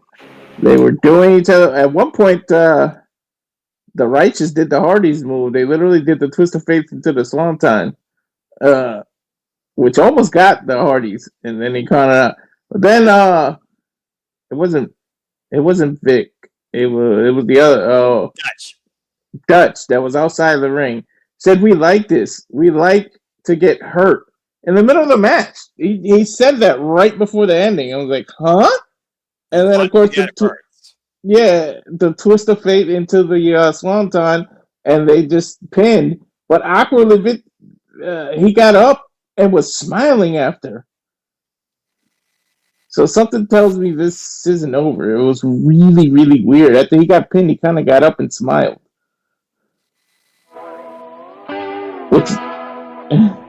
Which is why I said these four are going to get into a weird-ass schizophrenic steel cage match. I'm telling you. Wait, isn't that copyrighted? I don't know. Schizophrenic steel cage match. Walter's newest idea since the reverse battle royale. Or a padded room match, or it's going to end up in a compound match at the Hardy's compound. So, something's going to go nuts. I don't know. Something tells me it ain't over. I don't understand why they did that, but he literally just went, we like to get hurt. This is what we want out of you. Almost like they were trying to convince the Hardys that they wanted them to step up like this. They were trying to play mind games, but... Yeah, I got vibes of freaking Al Snow just asking for pain when he was the freaking hardcore champion back during the Attitude Era of the Righteous here. And again, it was mental warfare from the get-go right before the bell. There was a couple times where Vincent looked like he was begging off or asking forgiveness. And again, it was just a really weird dance. At one point, I thought Jeff Hardy was doing something of a Sister Abigail, but it was more like a modified cravat submission hold with a I don't know what the hell that was. And at one point, it seemed like Righteous was getting into the mind of Jeff, where he like hesitated. I don't know if you noticed, but when he was on the apron, it's almost like he didn't want to hit them. And I don't know. It's almost like they were mind controlling Jeff. It was like a weird. I don't know. So I think they're doing something to Jeff mentally. I don't know. Maybe reverting to Willow or Brother Nero. They were doing something where Jeff was staying still in the cave, almost like he didn't want to be in the match anymore. It was like really weird. So they got some kind of mind control over him. But I mean, for all we know, they might want the Hardys to be broken again. Maybe they think that's righteous. Dig what I'm saying, man? I don't know what I was dealing with. It was Maybe they waiting till the Hardys snap. the Hardys. Ah, see what I did there? Okay. I see what you did there. But you know what? That's a fair analysis. And that being said, James right now is digging that. So.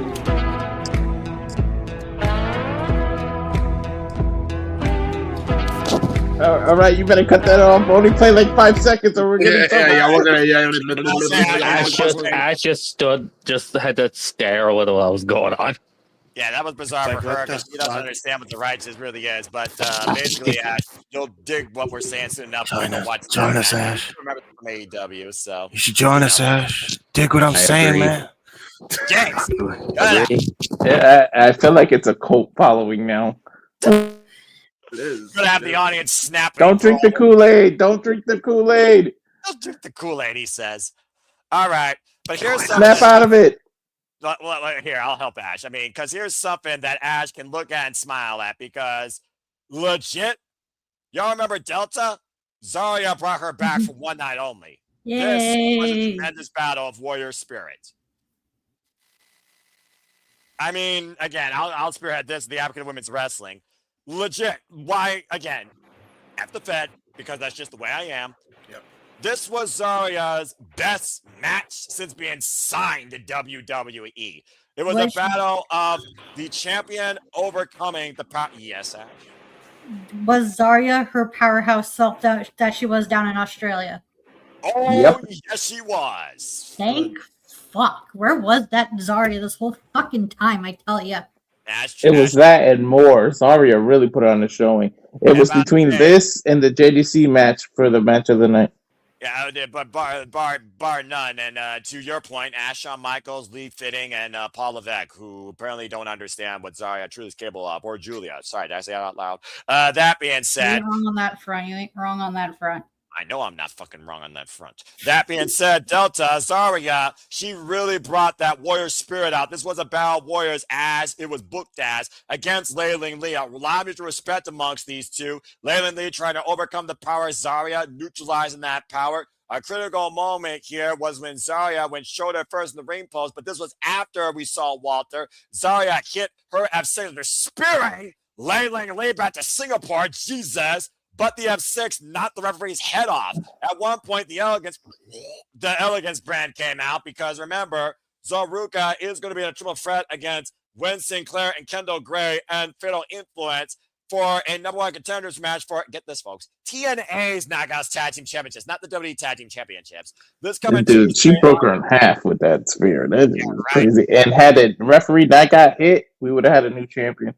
Yeah, bar none. But thankfully, Xia Brooks and Soruka, they neutralized the bimbo party, as Walter put it, backstage, so they didn't get involved here. And that being said, it was truly down to these two one-on-one as they both continued fighting back through on their feet. At one point, Layling Lee was able to hoist Zarya up and over with a pump handle suplex. I was extremely impressed.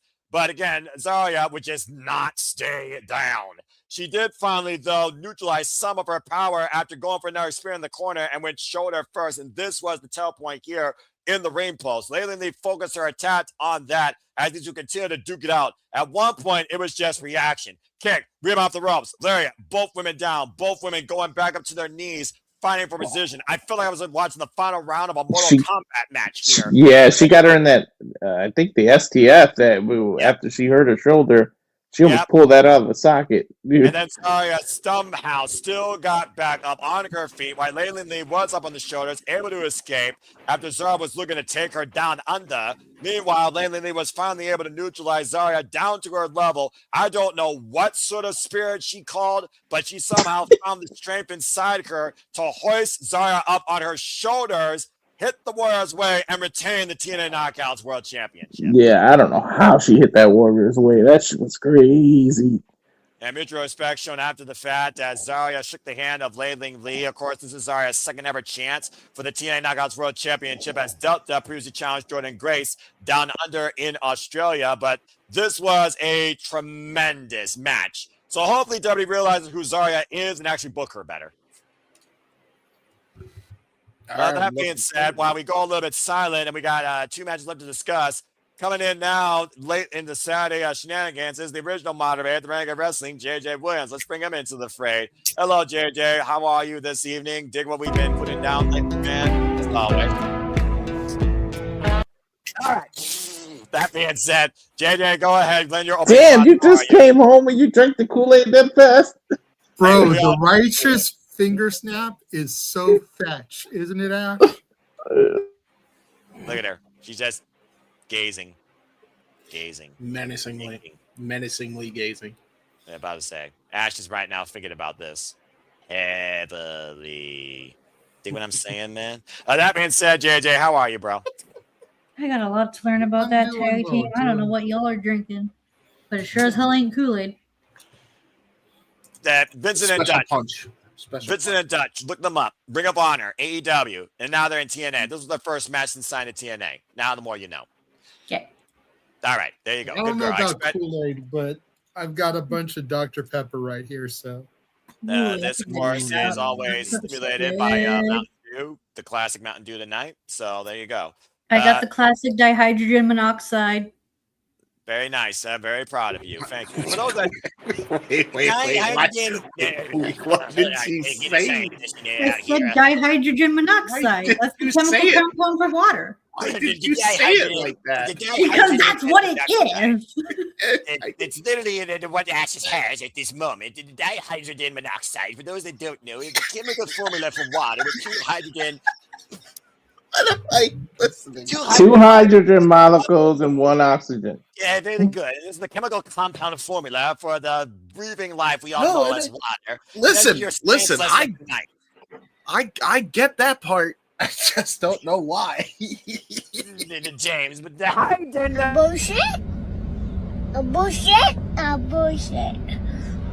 Bullshit.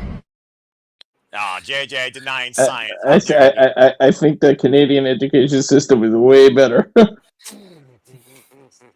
Well, that being said, I mean, I didn't go bowling on Friday, but I did take chemistry in high school, so I know a thing or two about balancing chemical equations. Not that I'm trying to bring out the nerd out of me tonight, but Ash, thank you for doing that. That being said, back to our regularly scheduled programming. Again, we're discussing TNA Genesis, and again, JJ is completely oblivious to the fact that he was at work, hardworking man, focusing priorities over passions. But JJ, Zarya, for the first time since being part of NXT, actually was brought to life during Genesis tonight. I was actually fairly impressed.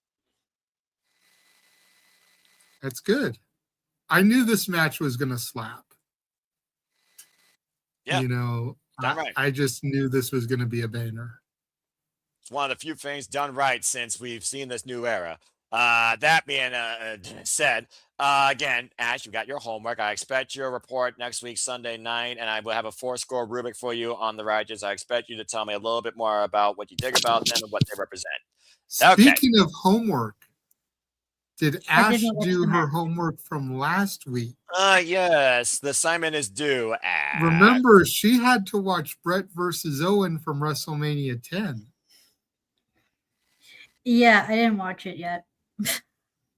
Why am I not surprised? I mean, Let her grade down. I mean, why not? Like that's a WrestleMania match, right? Yeah. Yes. On YouTube. Why not save it for next month because February is Valentine's Day, right? I was thinking since February is like, you know, in the month of Valentine's Day, why not use all of February to, watch every single Bret Hart WrestleMania match? Even February is Heart Month, after all. Am I right? Fascinating decision. I like. Look at her stealing the pun gimmick. I mean, she's learning from all of us here, but whether or not she has that written down in her agenda book. I admire the pun, and I admire your attempt to, the dog ate my homework, weasel your way out of it. No. That's what I actually was thought of doing. But you were given a task, lady. You were. You had one job, just one match. You could have gone back and watched it again in Heart Month, but That's let's be February. real. Nobody wants to watch Bret Hart versus Vince McMahon on purpose. Exactly. Yeah. We don't need to watch that. So, but Plus, February is NXT Black and Gold month for me and Noah, so we're already busy. Guys, leave my girl alone, man. Like, leave her be. Look, Your girl, is there something we don't know, James? Oh my God! Stop. All right, like hold on. that. Time out. We've had enough madness for one night. Walter already broke me, and Man in the Suit's going to make sure to keep law and order after that, because we are not going down that proverbial hole, because Walter, damn it, is fired from AMC production. That being said, moving on to Genesis, there's 2 matches left, and I do believe we all have something to say about one of these 3 men, because we all do still believe in Joe Henry. And of course, he appears. I believe in Joe Hendry. That's fair. I believe in Joe Hendry. who did that? Anyway, that being said, Joe Hendry, of course, coming back home from TNA 1 year ago, might I add, when he won the TNA World Championship, became the most viral sensation across the entire professional wrestling landscape, was in this unique triple threat exhibition amongst Sid Alexander and Moose. As of course, Leon Slater did talk to us via a Sky feed that he will be back here and he will defend the X-Division Championship against Sid Alexander and Moose as originally contractually obligated. They actually did show footage from SmackDown of him challenging Kamala Hayes for the United States Championship, which I thought was a nice touch. And I only got one thing to say about this. Moose is a guy that is dedicated to the craft and dedicated to showing what TNA is about and why he is the face of the franchise, because legit, I thought he injured himself out of this match, and he wrestled through that the rest of the entire match. He legit got hurt. I thought I saw the X come up and everything.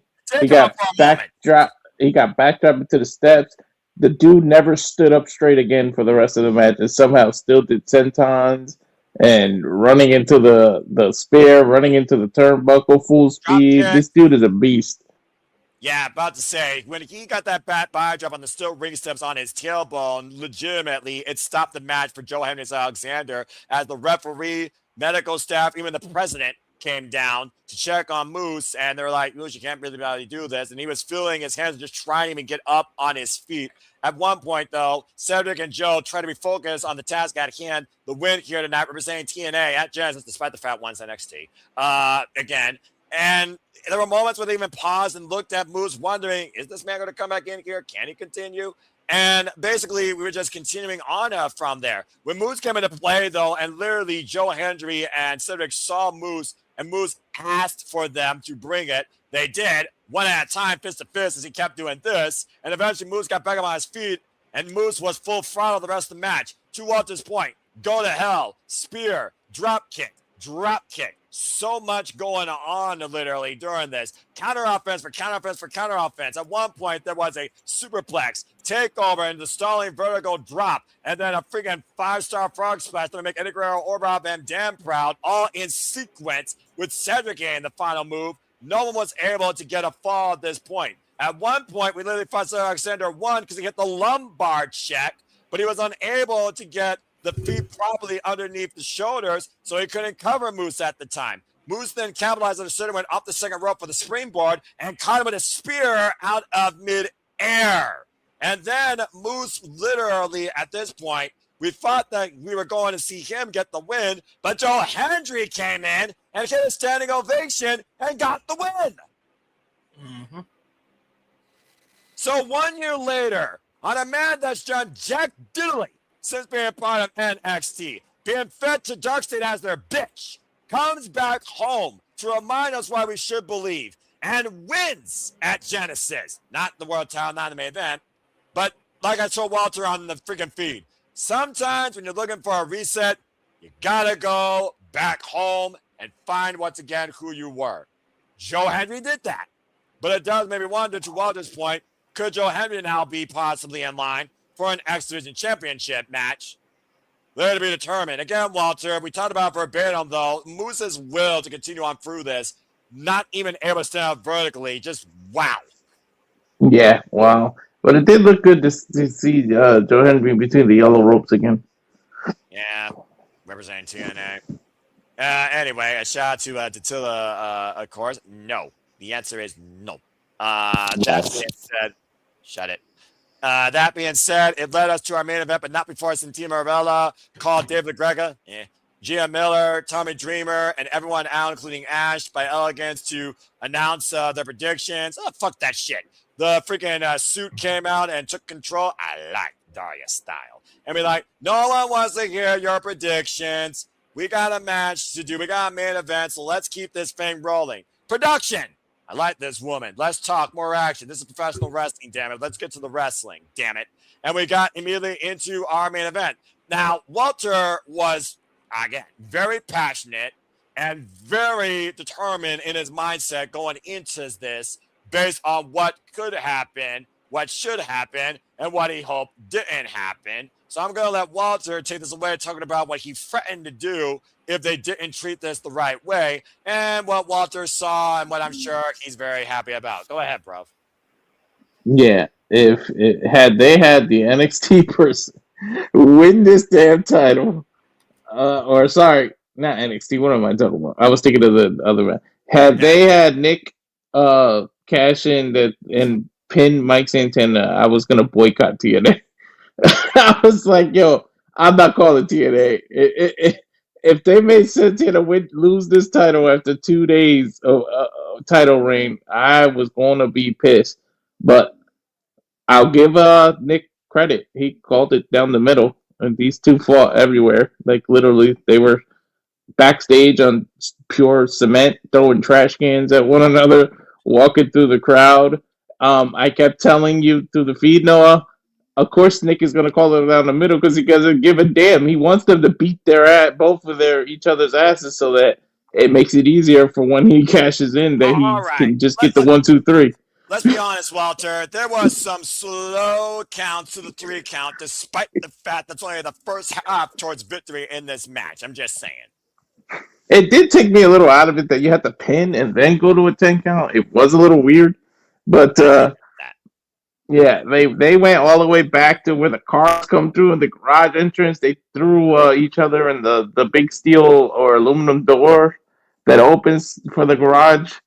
They literally went all throughout the arena. This crazy ass Santana tried to jump off the railing where the audience is down to hit Kazarian. If he did that, it would have been over for both of them because that was pure cement. There's no mat. There was no soft landing. There was nothing. It was pure concrete. Yep. I'm actually thankful that Kazarian got up and stopped him from doing that because that would have been crazy. And I wouldn't put it past Santana to do it. I mean, we are talking about a guy that was previously involved in a match called a Concrete Jungle where they wrestled on an incomplete ring and the floorboards were leveling underneath them. I'm just saying. Continue. Yeah, that's right. Then that in the parking lot brawl. Kazarian pulled out a 20-foot ladder, I think. I'm not sure. That shit was a tall-ass ladder. Oh, yeah. And then, before that, the freaking table spot. I don't know how Kazarian kicked out. He got out of this crazy... I said it would have been smarter to allow the 3 count and just get up because you get extra time to get up before the 10 count. But he literally kicked out of the pinfall. I was like, it would have been smarter to take the pinfall and get up by 10. But Santana did. Yeah, but Walter, like I said, Nemeth was very delayed towards the 3 in that particular count. After, freaking to your point, Mike Santana hit a damn 5-star frog splash or Eddie Guerrero splash, Olele, off the top of that ladder, through Kazarian, through the damn table. Yeah, but I forgot to mention the considering Santana got the first pinfall through the table on the outside, but Frankie Kazarian was able to get up by about an 8 count. He literally got to his feet. So once you get flat footed, they have to stop the count, is what I assume that was. Then Frankie got a 3 count on Santana, where they both were out there. Santana got up at what, like 9.5. He almost reached 10, almost lost. That cutter off the apron to a jumping Santana, and Kazarian catching him out mid-air, jumping off the apron through that table to the floor. Good Lord, human car wreck. And then Santana Frankie came in, stood up, was setting up the table in that ladder, and out of nowhere, the corner of the left screen, all you see is a bat with a damn barbed wire wrapped around it out of nowhere. It looked like a horror movie. Like, all you saw in the corner was boom. You barely saw Santana. You just saw the bat and barbed wire. A shout out to Sami Callihan, and he used it. Yeah, he damn sure did, to the point where the barbed wire broke off and he had to wrap it around his arm to hit the. His block, and to your point, I think he caught Kazarian in the throat. Yeah, he hit that buckshot 150 with it. Yeah, and of course we got the 3 count again, reluctantly by Nick Nemeth, and this was the point that both men literally exhausted everything possible and then some, as both men used the ropes trying to get up to their feet. But to Walter's point, last possible second, Kazarian slipped, could not stand vertically, and Mike Santana won. Yep, he slipped on that. Then President Carlos came out, gives him the title. Nick surprisingly grabbed Santana's hand, started showing every side of the crowd as they do. Then he hit, I almost called it the zigzag, but that's not what it's called anymore. Danger zone. Danger zone. Went, grabbed the trophy, went to go get it. Was calling for a referee because I thought he'd cheat, be his own ref, but I guess it's an unwritten rule. You can't count your own thing, though. They had to wait for a ref to get down, but the bell never rang. Santana recovered, hit the spin the block. What did he hit? The spin the block? Yep. Took his damn head off. Yeah, took Nick's head off, and then there never was an official cash-in, so then we went off the air with Santana celebrating. Yep. So overall, I say a 4-match show. Was it worth 40? You got, $10 each match. So maybe so. I probably spent no more than 30. But this defined to me at least a little bit what TNA wrestling has been all about. And also, thank you, JDC. So if you don't do nothing else with your time, find a way. If you're not going to buy a pay-per-view, go watch these 4 matches. They'll be worth your time. But overall, far better standard of what TNA is all about on pay-per-view versus what was the television product. And Walter and I had pretty fun on this call. So, Walter, your closing thoughts on TNA Genesis? Yeah, it was fun, but really, okay. I did expect to get a little emotional with JDC and everything, but it's not like I was the biggest, Dirty Dingo fan or followed him. I'm not gonna just lie and kiss his ass just because it was his last match, but they really put on a show. Him and Eddie went all out. I did not expect. Like I told you on air, I came in kind of with low expectation after the AMC thing and everything, but it kind of blew me out of the water. That, and I expected the knockouts match to obviously be great, but those 2 matches really, really lived up to it. It might have been worth it just for those 2 matches alone, if anything. Yeah, right? You would have thought that these 2 matches would have been on a freaking premiere considering what TNA is all about, but that's a whole different conversation. But yeah, in a nutshell, folks, that was TNA Genesis. So again, you may not have saw it, but you heard about it. So feel free to lend your thoughts towards what you think about what TNA Genesis is showing towards its new beginning.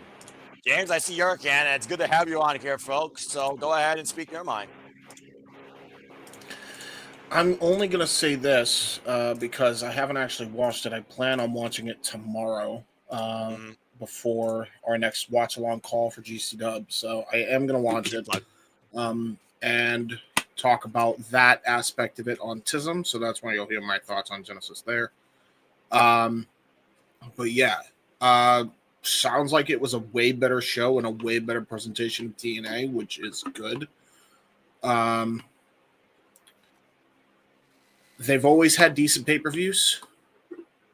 That's TNA's bread and butter, has been for years. I don't think that's the problem. Obviously, it's the TV. I'm glad that the pay-per-view was good, though, so I'm glad I don't have to dread when I watch the show, so I'm happy.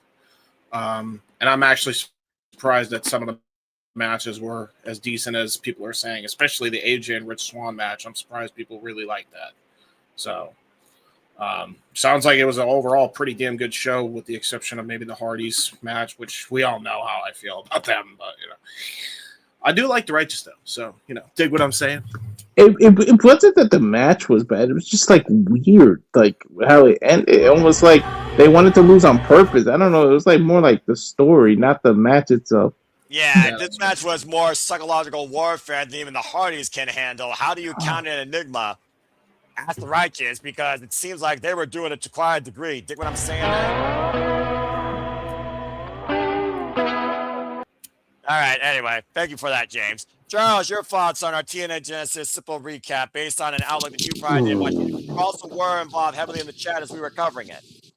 Well, one, I watched the entire show when you were covering it, so. Oh, good on you. Respect. Well, I did that plus watching GCW, so I'm crazy. This man is dedicated to the SRS. This man right here, man. Watching both shows, both coverages. Crazy. Crazy. Yep. I'll drive myself crazy at the same time.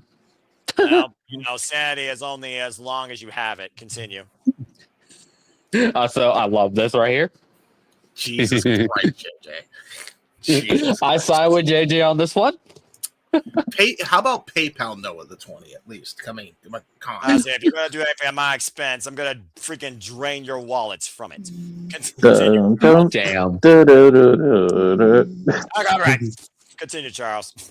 First of all, we played damn near how all these songs feels like longer than 5 seconds. Always not saying non-copyright. That might be the only saving grace why it hasn't been striked yet. Continue. Exactly. Charles. There you go.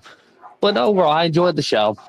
All right, fair enough. Well, I was going to continue my point before your microphone went stupid. Try again. Well, I muted because my dog's going crazy. Fair enough. But animals. I enjoyed it overall. Also, I hate the fact that I got the one match, actually more than one match wrong on the show, especially the Elijah match. I am sad. I told you, order 4. Shut up, Noah. Shut up. Look, I don't know if you Shut up, Noah. I don't know if you filled out the form either. I don't know his score, because again, if he didn't fill out the form, he's got to score 0 regardless. Because again, nothing's official. Order 4 is like the system. You have to trust them. Stop going against them. And of course, we know this coming Thursday on Impact, the system will be reinvented as JDC will officially retire and announce the newest member. Also, this coming Thursday, someone's getting fired because Feast or Fire is back as well. We also know Elena Black will have something to say. Oh, by the way, Elena Black did come out and look down upon the TNA Knockouts World Champion after the match. I think we all know what she's setting her sights on.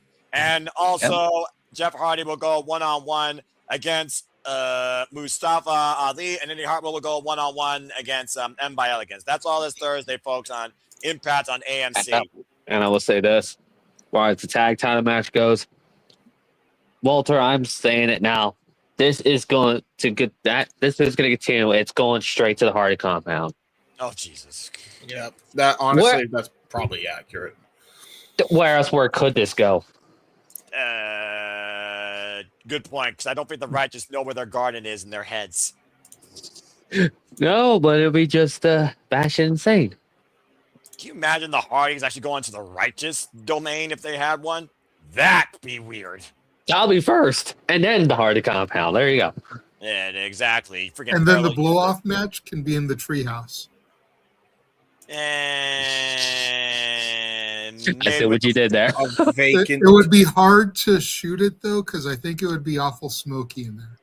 Not unless RVD's there, but Katie Force would probably have to hold the door open. That being said, not unless RVD is there. Is their slogan not smoke 'em if you got 'em? RVD ain't got to be there, bro. There's 4 of them. There was 4 of them. And if There the was women 4 are of them. partaking too, that's 6 people smoking in the treehouse. All right, I see what you did there, James. I see what you're trying to do, but I don't think TNA crosses over that hard in AEW, but that would be Hey, you something know what? else. It is from 6 to 9 o'clock. I'm just saying. Yeah, well, again, True. you got all the factoids there, but it's not April 20th. But again, we'll see. That being said, Ash has a lot of research to do, but let's go ahead and get Ash's impressions based on what she heard, outside the fact that she's not digging what the righteous are throwing down. Oh. Go ahead, Ash. This looks like it's a 4-match show that I gotta make the time to watch those matches whenever I can, because your girl is not the best at, finding time for wrestling, because as much as I love wrestling, it's just, yeah.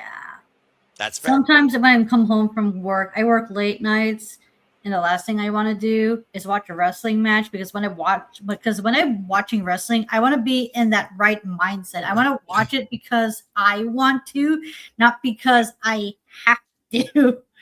Accurate. Well, I mean, shoot, as far as I'm concerned, you never have to watch a match. Everything's a choice. Why the frick do you think I only watch highlights courtesy of WWE matches on YouTube? Thank you to that great YouTube channel for anything WWE. Yeah, so I'm definitely going to be checking out those 4 matches when that's going to be, whenever that may be, because I have a back catalog of a lot of matches that have been recommended to me that I have to be like in the right mindset in order to watch, because I think you have as many matches. I think Sorry? you have as many matches to watch as Jeff Meacham has movies that have been recommended to him over the years. Oh, and it might be as extensive as Jericho's list of 1,004 holds. Well, at least her matches are more dynamic than the list. Well, I will say don't this. know about that. The list is pretty iconic, more iconic and more inspirational than another tag team, but that's a whole other story. I was about to say the list of matches I have yet to watch is equally as alarming and concerning as the list of movies that I haven't watched list, because one of my friends is a big movie buff, and he'd be like, "Hey Ash, have you seen insert movie here?" And he'll respond with, "Let me guess, you didn't watch, did you?" I'm like, "Nope." He was like, "Of course not." Well, they should be more proactive than the SmackDown Women's Champion. Anyway, that being said, Ooh, you got JJ here. I don't give a fuck. Right. Oh shit. I was about to say, who the hell's the SmackDown champion? Oh yeah, it's Jade. Yeah, that's why it's irrelevant. That being said, Walter, do you have anything else you want to say before we close the book on this? No, I'm no, sorry. but yo, even Grace has said something about that. Jordan Grace, on Twitter, went after her, saying that she had 0 defenses. 72 days. Yeah, great champion. Go cover on a magazine and give the title to somebody that actually wrestles. Julia, make her a wrestler again. When did that happen? Oh, that's right, when she was in Stardom. What is she in WWE now? No idea. What's hilarious is he can sit here and he can rant and he can rave and he can bitch and he can rip my girl down, but more people care about Jade than care about Statlander.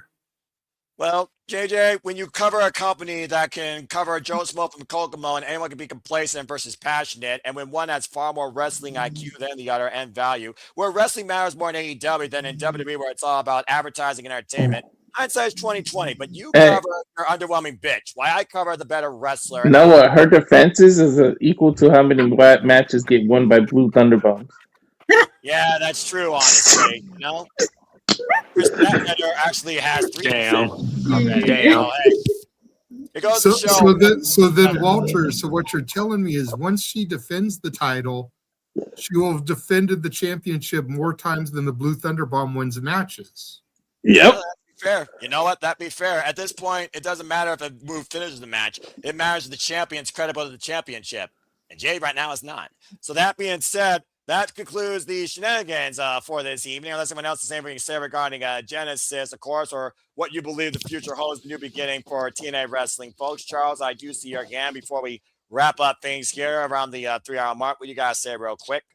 I will say, also, I am damn disappointed with at least one thing. We better get that Rondango theme on Thursday. I'm not thinking it's going to happen. And also Tyler Blaze on that show, too, please. That's all I ask.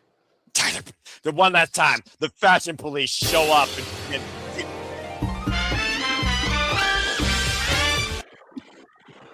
whoever clicked that, you're fired. That being said, again, How can you fire us when we get paid? simple. Like Again, these songs have played. again, I can just literally do this. Why'd you Except he didn't do it. It was the original host of the show that did it. You got remove button 2, bruv. Who clicks it first?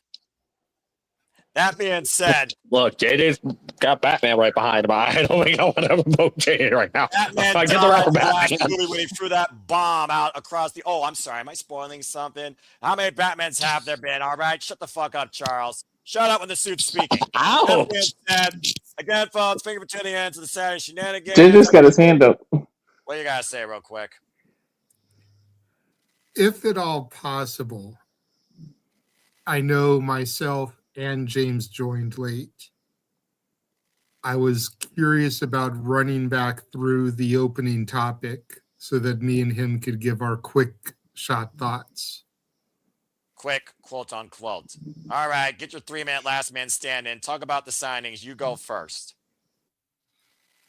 Well, I was hoping you could at least rattle through them. You can bypass the CMLL ones. I have no knowledge of them, so I have no opinion if I'm being fair. Hobbs, if he is WWE bound, I say it's the right decision. You know, no disrespect to AEW, but it's well documented they don't know how to book big men there. WWE is the land of the big men. Whether it's main roster or NXT, you know, if it's NXT, you slot him right into the spot that Oba just left.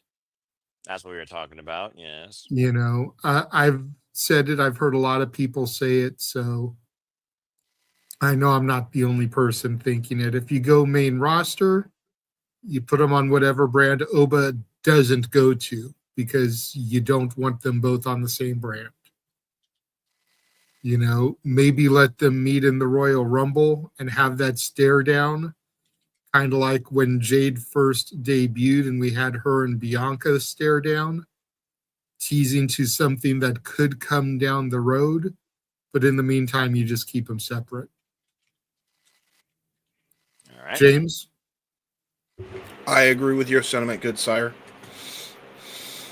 All right, that's going to be, if that's all you're going to say for all these, this is going to be real quick. So I'll let you go first on the next one. Go. Which of what course was next? is, yes, the other person that I respect in a suit right now, and that is Daria Ray, the new assistant to the director of authority for day-to-day operations in TNA. I will say I'm not the biggest fan of this, but I am a fan of Sonya Deville, Daria Ray. So I will say I'm looking forward to it. That graphic above her head, though, is pretty nuts because if you know, you know. It don't look flattering. But I get it's probably some other thing, but I'm glad I'm not the only one that actually thought the other thing, unfortunately. My mind wasn't together. But anyway. Yeah, it's supposed to be suit, which stands for shut up, I'm talking. Exactly. Got it. Anyway, she is, to be fair, she looks good in a suit. Anyway, she knows that. Anyway, yeah, I'm a cis white male. What do I know? I like her as a character, just not a fan of the whole GM gimmick. I feel like out of all the people that were in that weird trio of MMA fighters that they did nothing with in WWE, I feel like Sonya Deville had a lot to offer. So I wish they'd use her as a knockout. Nevertheless, they're going to utilize this version of her as a talker. We'll see what goes down. Maybe she figured, you know what, let me just take list bumps and be a character. We'll see how it goes. My overall thoughts, but I'm happy for Daria. All right, very good. Now moving on, Daria's first order of business was to hire and signed the newest knockout. Insert the returning Atlanta Black to professional wrestling. Now looking to become the knockout. Danny Hartwell failed to do that last year and has already been eyeing the TNA Knockouts World Champion. JJ, go ahead and speak on this person you've been very fond of in your NXT that almost broke her morally. Yeah, I mean, I heard a little bit of what Ash was saying earlier, and I completely co-sign with that. Like, when she took her hiatus last year, I didn't know if she was ever going to come back for wrestling. Mm-hmm. You know, she took her hiatus. She began her alternative website. She's making money hand over fist. She's young. She doesn't need to put her body through the rigors anymore. That just goes to show me how much she loves the business. That she's willing to still put her body through the rigors with as much money as she's making. Mm-hmm. It'll be interesting to City by the Bay. You have to go to the Casa D18 Studios YouTube channel. That one has Super Chat set up. Doesn't count unless it goes to me. Continue. If you're gonna Yes, try to I do can something always like this, forward make it to you later, damn it. Yeah, you better. Highly unlikely. But in any event, with Elena Black back and on the roster, and then rolling back to the Sonya Deville thing, the Daria Ray, I mentioned it on commentary when she debuted. We now have two people in TNA that are direct connections to another former wrestler who started an alternative website and hasn't really been seen much since, and that's one Mandy Rose. Mm-hmm. I'm wondering if this is how we get Mandy Rose back in professional wrestling now. Honestly, yeah. Not right away. Maybe come Slammiversary, maybe come Bound for Glory. But you've got the potential to put Fire and Desire back together. You've got the potential to have Mandy and Elena as a tandem. Yep. And, you know, I'd say with only two knockout tag teams, you know, they need to build the division, but one team left. You know, their contracts expired, so really need some knockouts tag teams. I'm just saying. Or retire the titles. That too. I'd say at this point, honestly, just unify them with the WWE women's tag titles. And then just have one tag titles for the women that can be defended across Raw, SmackDown, NXT, and Impact. Be the ninth incarnation, but it actually might work. All right, moving on. Go ahead now and move into GCW Tag Team of the Year, courtesy of the Studios Awards. I know we've been alternating, James, but God damn it, I haven't gotten to get my piece out about this yet. Yep, the floor is yours. Go for it. I could not be fucking happier.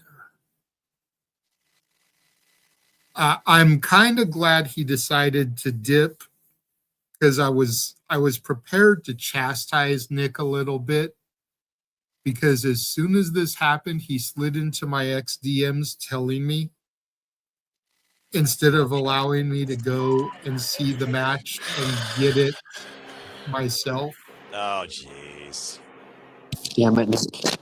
But if I'm being honest, with social media being social media, I would have found out before I saw it anyways, because I got home last night and I went to bed and I woke up and I went to work and I got home and here I am. And there's a GCW watch along tomorrow that I'm going to be participating in. So I don't know when I'd have been able to get back to it. Tuesday, probably at the soonest. Accurate. So I can't be too pissed at him spoiling it. But there's one person that I was waiting to hear from after getting this news. And that's the son of a bitch underneath me. who never messaged me or anything. I heard about this from Nick. I heard about this from Ryan. I didn't hear about this from James. And James and I are the ones that called Spring Break 9 when the Busta and the Brain Train began. Yep. To be fair, I was I'm not giving wanting you to a tell hard you time. You because don't need to defend yourself. I was just, to be fair, I was only giving you the time to watch it yourself. So But- that's what I thought but- everybody was doing. I could not be happier for these two.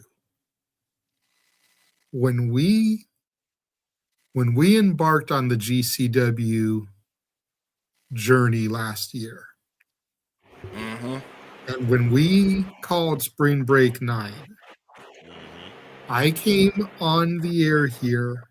I want to say it was the Shenanigans after night 1 of Mania. Correct. And I spoke highly of 3 individuals: Atticus Cogar, Jordan Oliver, and Alec Price. Fast forward less than a year, and these guys have been signed. Yeah, man. I called them something special then. I hold to that to this day. The amount of what ifs and possibilities and matches to come with these two gentlemen working in and out of AEW, ROH, and the Indies is limitless. You intended when they got the freaking call by MJF. And I don't want to put a negative spin, even though what I'm about to say is going to sound negative. I don't mean it in a negative way. But anybody that thinks that these guys are going to be on Dynamite or even Collision anytime soon are out of their mind. Yeah, I think it's They're too going to soon. be in Reign of Honor. Yep. Yeah, they're going to start there. We will be lucky to see them doing main roster stuff by All In, All Out. And that's assuming they get consistent weekly bookings. Because as Nick pointed out, AEW's roster is bloated. Yes. If they aren't doing a hard brand split or adding another show, they're going to be spending a lot of time in catering. Yep. It just is what it is. And that's the optimistic side of things. At the end of the day, when you work for the 2 biggest companies on the planet related to the industry, you know, as professional wrestling, there's only so much airtime you can give people. And there's only so many spots. But at the end of the day, I'm just going to say this one more time. Don't look at the company. Look at the wrestler. Exactly. They're getting paid, they're living their dream. That's all that should matter to you at the end of the day. If you disagree with the company, that's on you. But if you follow the wrestler, you'll follow them through the hell and back. That being said, smoke them if you got them. You talked about them earlier. Here's your I'm last. not done, Noah. I'm not Go done. ahead. I love what Walter was saying regarding them getting the titles from Edge and Christian and Cope. But like I said in the chat, that's not the way to do it. You do it with Christian and Cope taking the titles from FTR. You let Christian and Cope lose the titles to the Bucks because the Bucks have fought Team 3D. They've fought the Hardys. You let them take the titles from Christian and Cope since the Bucks got into the game kind of idolizing the Hardys. And then you move the titles to these guys from the Bucks. Because if you watch these guys, they are very reminiscent of the Bucks. Yeah, 100%. And everybody knows my disdain for the Bucks. So the fact that I'm sitting here advocating for the Bucks to become tag team champions again so that they can have a series of banners against these guys, that should say something.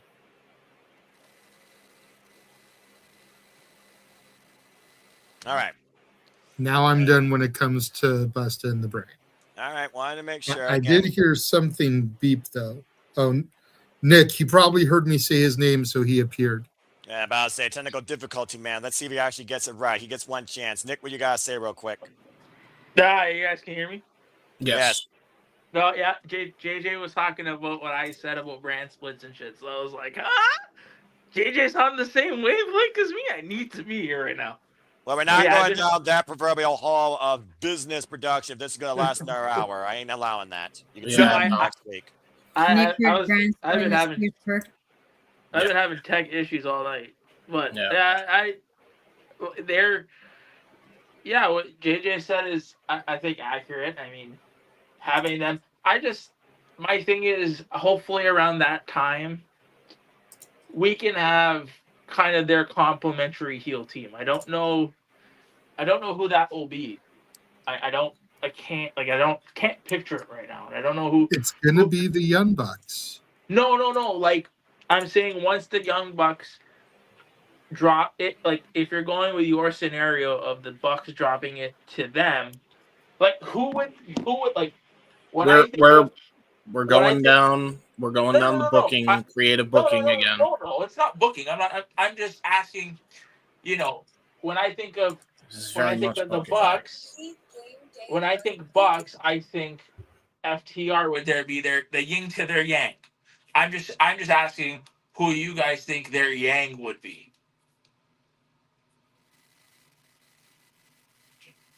It's an interesting point. As of right now, I'm not sure. All right. Go ahead, Noah. All right, very good. That's another analysis for another day, which leaves you, JJ and James, with one last group to discuss. Super happy for these boys. All right, Super happy. I think AEW could do something unprecedented with these four. Go for it. There we go. And I'm just spitballing the versions of the teams here. But you make Trey and Zach AEW tag champs. At the same time, you've got Dez and Myron as the Ring of Honor tag champs. And all four members are holding tag titles within the company. All four members with gold. Almost reminds me of a Dispute Era, but you're focusing strictly on tag teams and two different tag team dynamics. I like that. And then the Rascals are dominating both AEW and Ring of Honor. I like that. I like that a lot, actually. Make it happen. Myron Reed's been more of a singles star, of course, on the independent side, former Wrestling Revolver champion. Honestly, I think he's had more success on the independents as a singles guy, part of Young Go with his wife, Killer Kelly. So I do wonder if they go a different road, like a trios dynamic or singles dynamic. Would you be okay if that was a play, possibly? I'd be okay with it, but looking at these four individuals, and granted, I know the least about Myron, but looking at these four individuals, I cannot see them winning any main roster AEW singles gold. All righty. I could see them getting the Ring of Honor television title. I could maybe see the Pure title. Mm-hmm. But I could not see the international, the continental, the national, any of those championships, the TNT title. I was about to say. I can't see any of these guys with those belts. Fair shout. I just can't. So I say you split the four in half and you give two of them the AEW tag titles and two of them the ROH tag titles. And like I said, you've got the ability to do something unprecedented. Because the only other unit that you've had for a minute that you could have done something like that with is the Bang Bang Gang, Bullet Club Gold. But they keep fucking getting injured. Unfortunately. Now you've got the conglomeration, you got the Callis family, you've got a few other teams that you could do that with. but most of those teams are made up with single stars shoehorned into tag teams. Proto Shida, anybody? Pratashida. I love fucking with Noah with that. I know how it is, and Ryan's probably going to be in the chat room like, it's Pratashida, you prick. Proto Shida? But don't start with me. They're single stars shoehorned into tag teams. These four are a staple. We know Wentz and Dez have history as a tag team as MSK. We know Wentz and Trey have history as a tag team. You know, I think it makes sense to split them into two separate teams. Fair enough, James. Is there anything you want to add on top of that? I don't. I'm just happy for them. I'm happy for the Rascals. I'm happy for YDMP. I'm happy to see all these teams like getting a big shot, man. Like I've been watching these. I've been watching the Rascals for years. I've been watching, YDMP for a full year. So I'm excited for the both of them. Super happy. As I said, Trey Miguel, Toledo represent. He's my hometown boy. He's right here from my hometown city. First time I saw Trey Miguel in my arena in singles action was an independent show at a promotion called Chaos Wrestling. When Trey tope suicida into the garbage, I was sitting front row. I had my arena almost fell on my damn lap. So that was a wild experience. Yeah. And I've been following these two gentlemen through TNA, for Wrestling Revolver, etc. And of course, Desmond Xavier, and Trey Miguel and Circuit Wentz, when they first arrived in the Impact era, ran by Don Callis and Josh Matthews. I'll remember that time. Golly. But I, of course, remember their feud with the likes of the North and the Moose at one point. I'm extremely happy for all four of these capable individuals together. Honestly, the Rascals have never felt more complete. And speaking of complete, I heard you guys mention it earlier when you talked about them, and we talked a little bit about it when the news came out during Dynamite. But you've still got Killer Kelly and Priscilla Kelly. Correct. The two women of two of the Rascals. Correct. That could be a serious boost to AEW's women's division, whether you use them as singles to go after Stat or Willow, or you use them as Kelly Kelly to add to the blossoming women's tag division. Yeah. And then you've got all six with respective tag titles. Because you can give Killer and Priscilla the women's tag titles and do what I said with the AEW and the ROH tag titles. What the hell, man? You're having the Rascals and their misses take over all tag team wrestling. I kind of like it. I'm just saying, like, dude, seriously. Titles and tree houses. Let's go. Okay. No, I ain't saying it. That is a. You already called me out on it.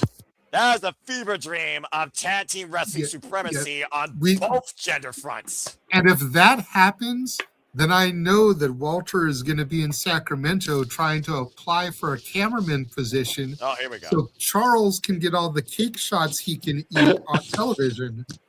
Damn it. There it is. There it is. Damn you. Damn you, JJ. Oh, gosh. And with the hair color of Killer Kelly and Priscilla Kelly, that would be some red velvet cake. Yep, that's true. Look at Ash. Ash is like, touche. That was good. Hey, I do love me some red velvet cake as well. I'm not gonna lie. Well, after dessert, you go into comatose. Speaking of which, we're going to go into comatose after this commercial break when we do our plugs. But first and foremost, thank you, by the way, to the Bank of Wrestling JJ Williams and to James for that great wrap-up on, again, the independent talent that has now signed, of course, to the big stages. And we wish them nothing but the best in the next phases of their journeys. Whether or not you go your separate ways to the Fed or to AEW or to TNA or to somewhere else, or you stay freelancing like the likes of Burt Vixen across the entire independent scene. When we come back from this final commercial break, we're going to do shells unless you guys stick to the conversation. Yes, I did see Emmanuel Dominguez with a super chat. As the And don't conversation forget that a is $20 super chat, and Noah will do the fandango. after this commercial break, the countdown's on for you guys to pay into my wallet and JJ's madness. After a minute or $2 super chat is discussed, we get ready to wrap up the shenanigans. Stay tuned. And now for a taste of things to come.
And as always, here at the Super Lava Studios, as you see in that trailer, we truly encompass, embrace, celebrate, engage, pontificate, analyze, criticize, and react, and cover and discuss truly to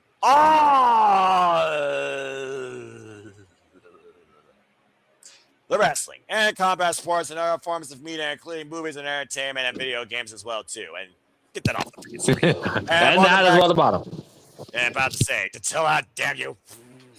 And follow Rangers of Wrestling, by the way, folks, even though she's not here. Appreciate her always. Stay tuned for our simple session, potentially Monday night, to be seen on Tuesday morning, courtesy of the Cements brand. Well, welcome back here once again to continue conversation of moderated wrestling madness by me this eve. That is the Saturday Shenanigans. We got a gaggle here. We got a wild 7 as we got Ash, Walter, the Ranking Wrestling JJ Williams, a Hebert, in the dead middle, Whoopi Goldberg Square, if you remember Hollywood Squares, Charles Schultz, and Nicholas Ferrantes. And again, you guys, of course, continue the conversation as always with your super chats. Please let us have a comment and tell a friend. And again, we thank all of you for your patronage, your participation, and tuning in. So let's go ahead and acknowledge one of the MVP, VIPs, whatever you want to call him indeed, the Dominguez as Emmanuel with a $2 super chat. France on Germany chanting AEW. Disrespectful? Fans have a right to express themselves any way they wish, and if they feel betrayed by who they represent, company-wise versus wrestler-wise, at the end of the day, don't censor your audience. Simple as that. Plus, free will. It's a free world. All right. Was that Raw or SmackDown? Because I missed that. I didn't even know that happened. Apparently it was Raw, according to the chat. And as somebody that didn't acknowledge, of course, Monday Night Raw, that's news to me. Nick, I see your hand. What do you guys say real quick before we open this to discussion? I want to ask. You. I don't know if any of you, JD, have you watched back our watch along tonight? I literally got home and joined the stream, Nick. Okay, so James, you didn't tell these guys what you said on the call? What did I say? Oh my god. No. Guys, James said he might read smut. Nick, for the last I'm gonna time, cut you off this screen and let you take this seriously. It's your final warning. Do you have something to say towards this or hold not? on. No, I know what he's about to say. Nick, I said privately. Privately. Private. It's a private thing. I'll say it off air. You said yet. Yes, yet on that. We'll talk Yeah. about it off air. Talk about it off air, Nick. For the love of God. It's fucking 3 in the morning and I want to go to bed. All right. Well, that was absolutely irrelevant. Anyway, it was the whole show, apparently. What was the whole show? Chance for AEW in Germany. Yes. Oh. Noah's right. They got a right to chant whatever they want. They paid the money. Yeah. Yeah, about to say, doesn't matter what foreign Europe. Maybe that was their way of advocating to AEW to come to Germany. True that. Mm. I mean, we've seen them in Manchester, we've seen them in Wales, we've seen them give something in Wembley, and again, we want to see them get WrestleMania. Instead, Saudi Arabia is getting it first, so hindsight's 2020. Keep exploring the world. Why not? More people want to see more than just the Fed, clearly across the world of professional wrestling, damn it. That being said, thank you for that, Nick, and thank you, James, for your interjections. Why don't you go ahead and add to this conversation if you want, outside the rights of free will? What on the Germany thing? Yeah, I'm not surprised. I'm not surprised. And as you said, they have a right to chant whenever they want. Literally limitless wrestling. They were chanting AEW also when what happened. Let them chant. That's what it is. Like, who cares? Like, they chanted AEW at the GCW show tonight. It's no different than that. Well, yeah, I was about to say, it's a free world at the end of the day. Everyone has a right to express themselves if it doesn't overtake the show. And as far as I'm concerned, if you're muting your audience, that's up to you if you want that much of a controlled and underwhelming environment. Ash, what do you guys say towards that? Imagine AEW fans chanting WWE. Actually, that seems a little bit wordy. GC Dub makes more sense, honestly. I wouldn't mind hearing that because I do think GC Dub and AEW have some similarities. But what do you think? I echo the same thing. Everyone, it's like even though as annoying as it may be, the crowd paid their money. They get to chant whatever they want. Whether we disagree or agree with them is a whole different story. Especially with the WWE prices, where they price out families. Let them chant whatever the fuck they want. You know, I wonder how that converts over in foreign currency exchanges that only get this like once, maybe twice a year, particularly, you know? Dude, at All Out, we were chanting Cena because Edge did the Cena spots. And rightfully so, because Edge, of course, was arguably one of John Cena's greatest rivals, if not his first great rival, because 2006 was the rated R year for those two men. I'm forgiving 2006 to one of my favorite shows. Charles, anything you want to add? Again, it's always going to be like this at every wrestling company and wrestling show. It's always going to be like this. It don't matter what. It matters just AEW or WWE or whatever. People are going to chant whatever they want. Like everyone said. Exactly. I mean, they're going to chant this more than Kit Wilson. I'll guarantee you that. That being said, JJ, let's go to you, the wisest for last. Excuse me, the most optimistic, I think is the most appropriate word for last. Let's see what you guys say regarding free will and money management. What do you think about Mayo Super Chat? I do find it slightly disrespectful that people would chant another company's name during the show. I would feel the same way if they were chanting WWE at an AEW show. So it's not just one way and not the other. I feel like it's a different beast when people chant EC Dub, because that's a defunct organization that doesn't exist anymore. Correct. And people are reminded of what that company gave us, and they're seeing something that reminds them of that. Correct. I do find it to be slightly disrespectful. However, I do agree that fans buy a ticket to a show, they are allowed to chant whatever they want. You know, freedom of speech. I'm a big supporter of that, always have been. But I do find it slightly disrespectful. Fair enough. But also, again, international audience who rarely ever gets exposed to professional wrestling. Especially if it was the entire show. If it was one match or one segment, that would be one thing.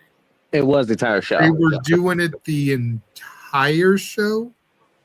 That's different. Excessive. Let's just call it. You know, if y'all want to chant AEW that bad, go to an AEW show. And I get it's Germany. I get it's Germany, but London's not that far. You know, to go to Wembley. Y'all are going to have All In this year. Yeah. All right, Nick, go ahead after you interjected on JJ, but JJ finished his point. What you guys say? No, I'm saying they actually chanted AEW.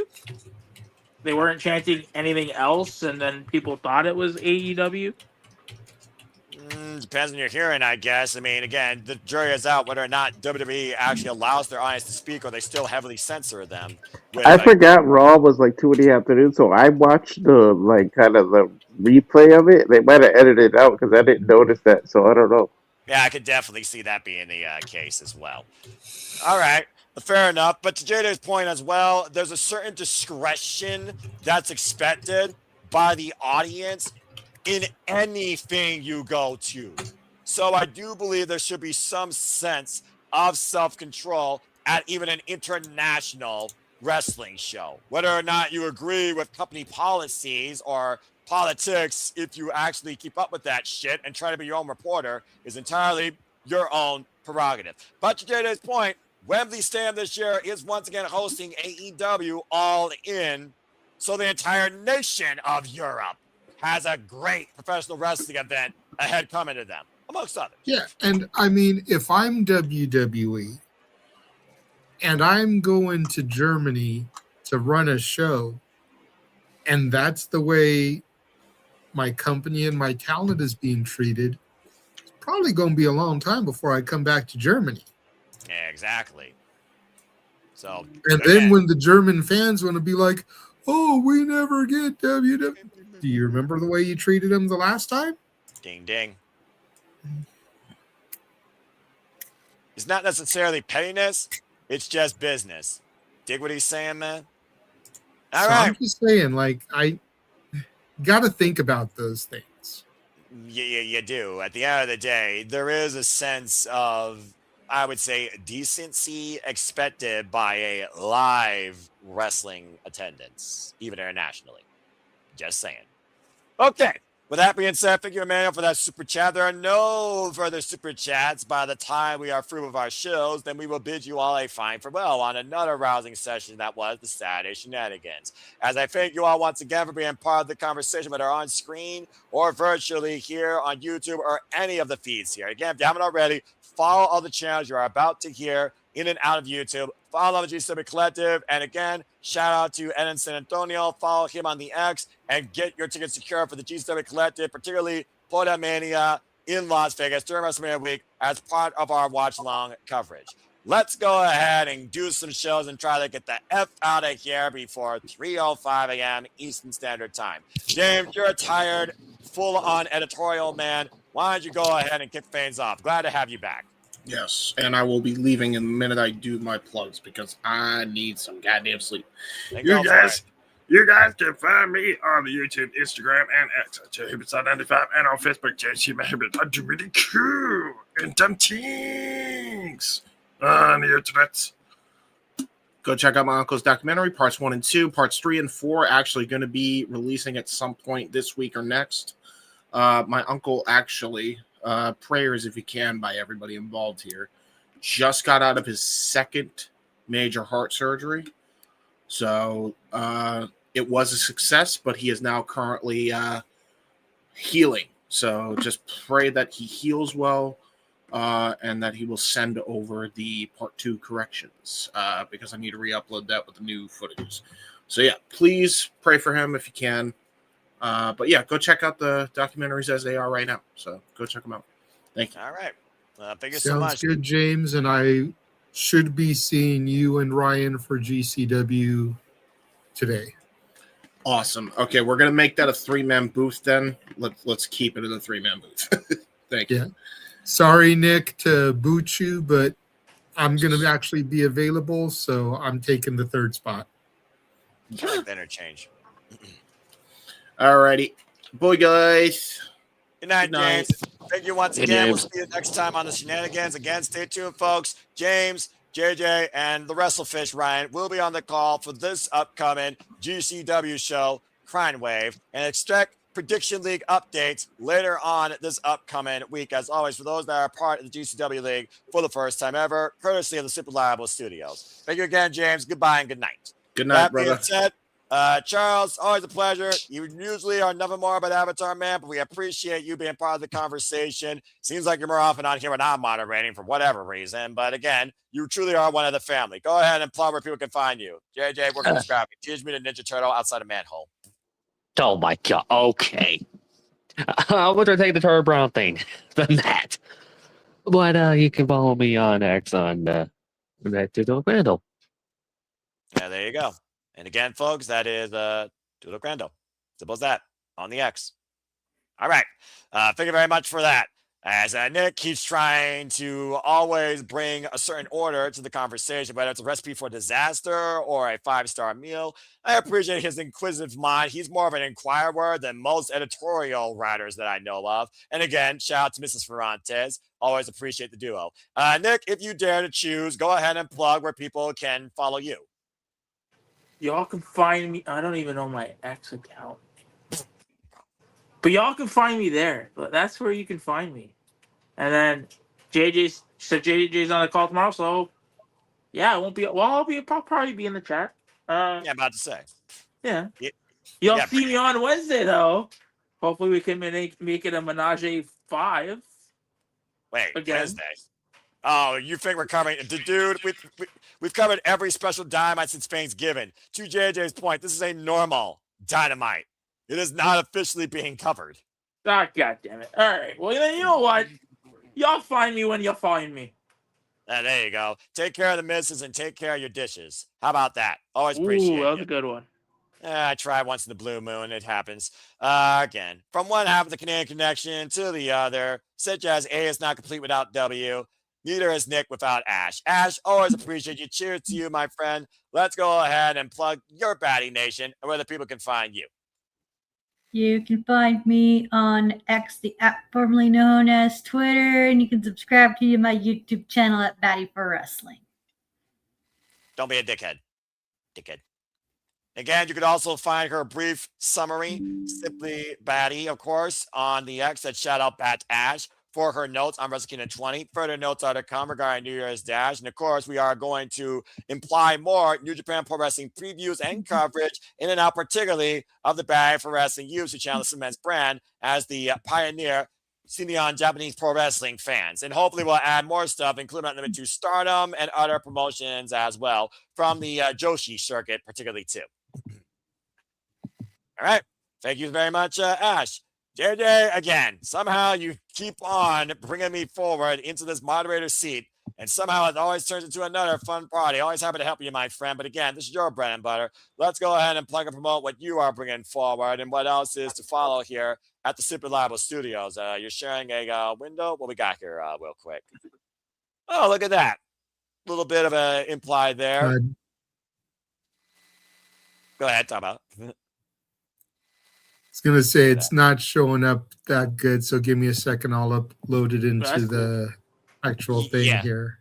Yeah, because I so mean, it I can can read pop it, but up and be bigger. Yeah, absolutely. But in the meantime, I know that this will be full screen. Go ahead and plug the storm that right now is calmer than a quiet day on the beach on a perfect summer's day. Hush. You can find me on Instagram at the Renegade JJ Williams, on YouTube, Casa D18 Studios.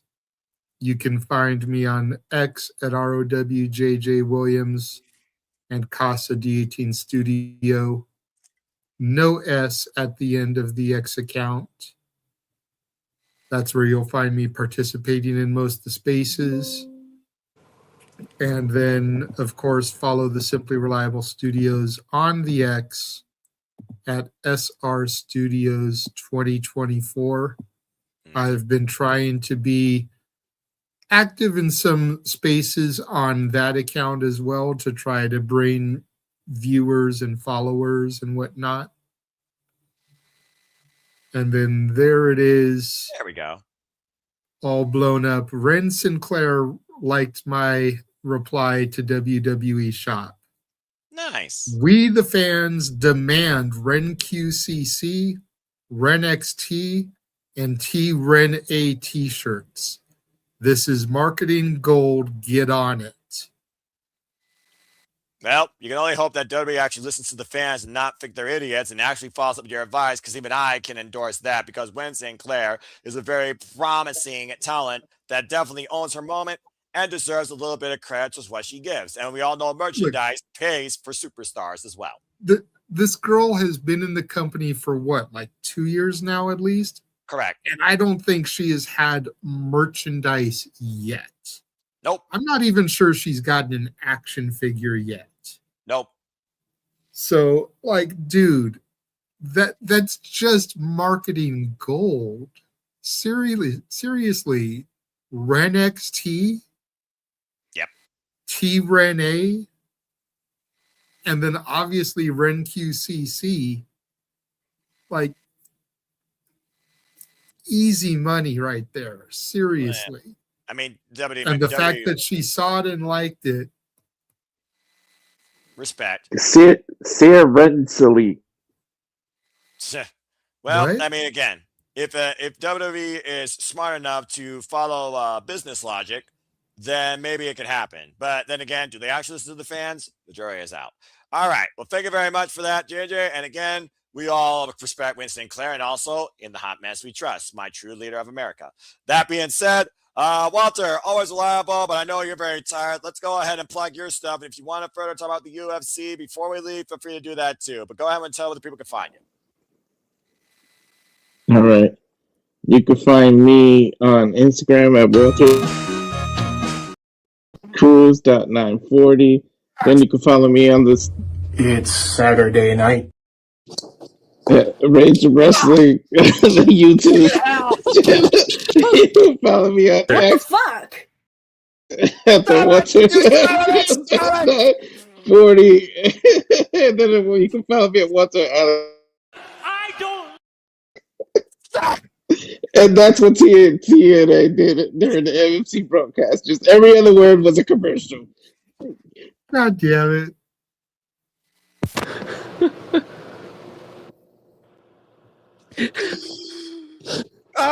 Fuck you, Walter! You freaking... Look, I should be the one saying that. I got it roughly 15 times. Oh my gosh! He did that for a reason! That's why you wanted me last! You son of a bitch! Oh, Walter, you're a genius, but also you're a My guts! My guts! My wrists hurt from laughter! And my voice is gone from calling Genesis! So between this and the French episode of Shenanigans, no has been more broken by Walter than anything in between. It's a friggin' gamer score, 50 gamer score achievement. God damn it. Oh, Lord, forgive me. Oh, my wrists. Okay, well, thank you very much, Walter. We'll see you for AW Collision Retro Call. Again, folks, that's... Oh, God. Really? Damn it. 3 p.m. Eastern Standard Time. This coming Sunday, AW Collision. What's the matter, Noah? Fuck off, JJ. Maximum Carnage. What's wrong, Noah? I'm fucking fine. I can't breathe right now. Are you? Yes, I'm. I don't know about that. Exactly. I agree.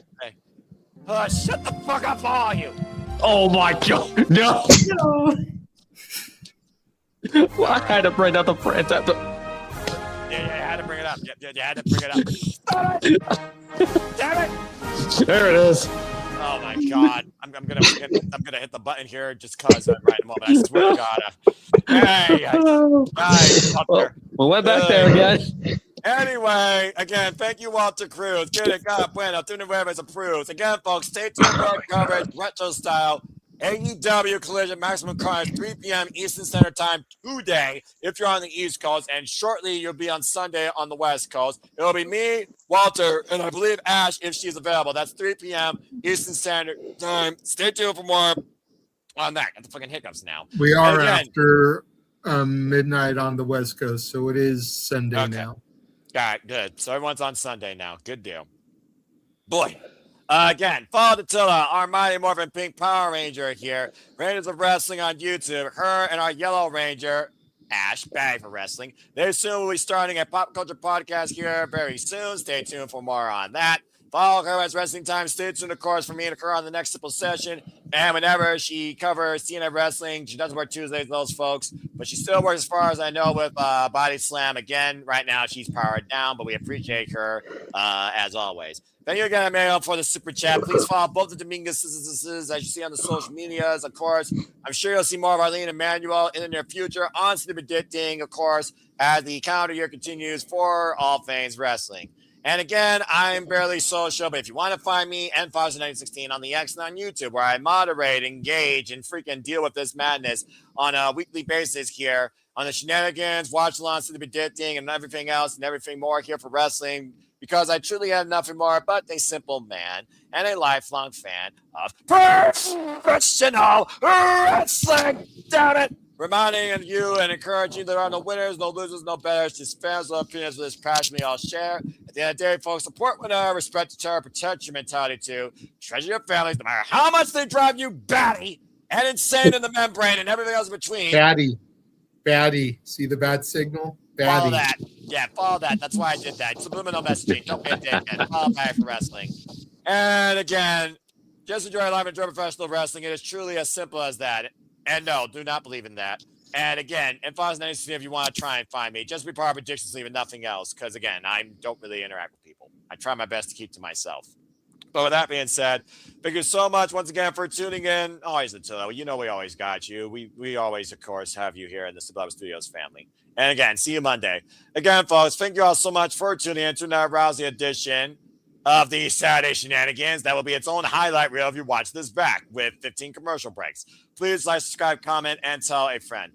Hit the bells, videos live on demand here on the YouTube channels or here on the Sublime Studios X. Hit the subscribe button. Follow Sublime Studios X account on, of course, Twitter.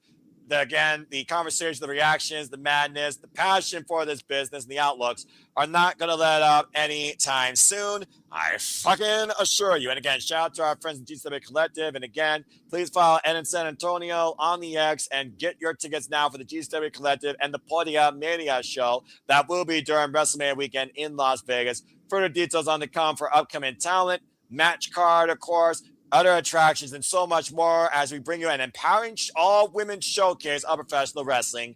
Damn it. But again, I'm ready to go to bed. I have church in the morning. And, of course, we are going to be back here for more wrestling coverage in the afternoon with GCW and AEW for your Sunday. So, again, until next time, thank you all once more. For Ash, for Nick, for Walter, for James, for Charles, for the regulars of J.D. Williams, for Emmanuel Dominguez and his super chat, for all of you who endure this madness or encourage it as well. I thank you all once again for tuning in. But until next time, we are on your feed or in and out of YouTube on your screen. Make a positive path in life and have a good night. And thank you once again for tuning in to another rousing edition of the Saturday Shenanigans. Have a good night. Bullshit. Have a good night, folks. We'll see you in a few hours, of course, for GCW and AEW coverage at the Simple Reliable Studios, who looks to be your one-stop spot for professional wrestling coverage. Have a good night. Walter, you fucking idiots. God damn, my ribs hurt from laughing. I'm not supposed to be this emotional.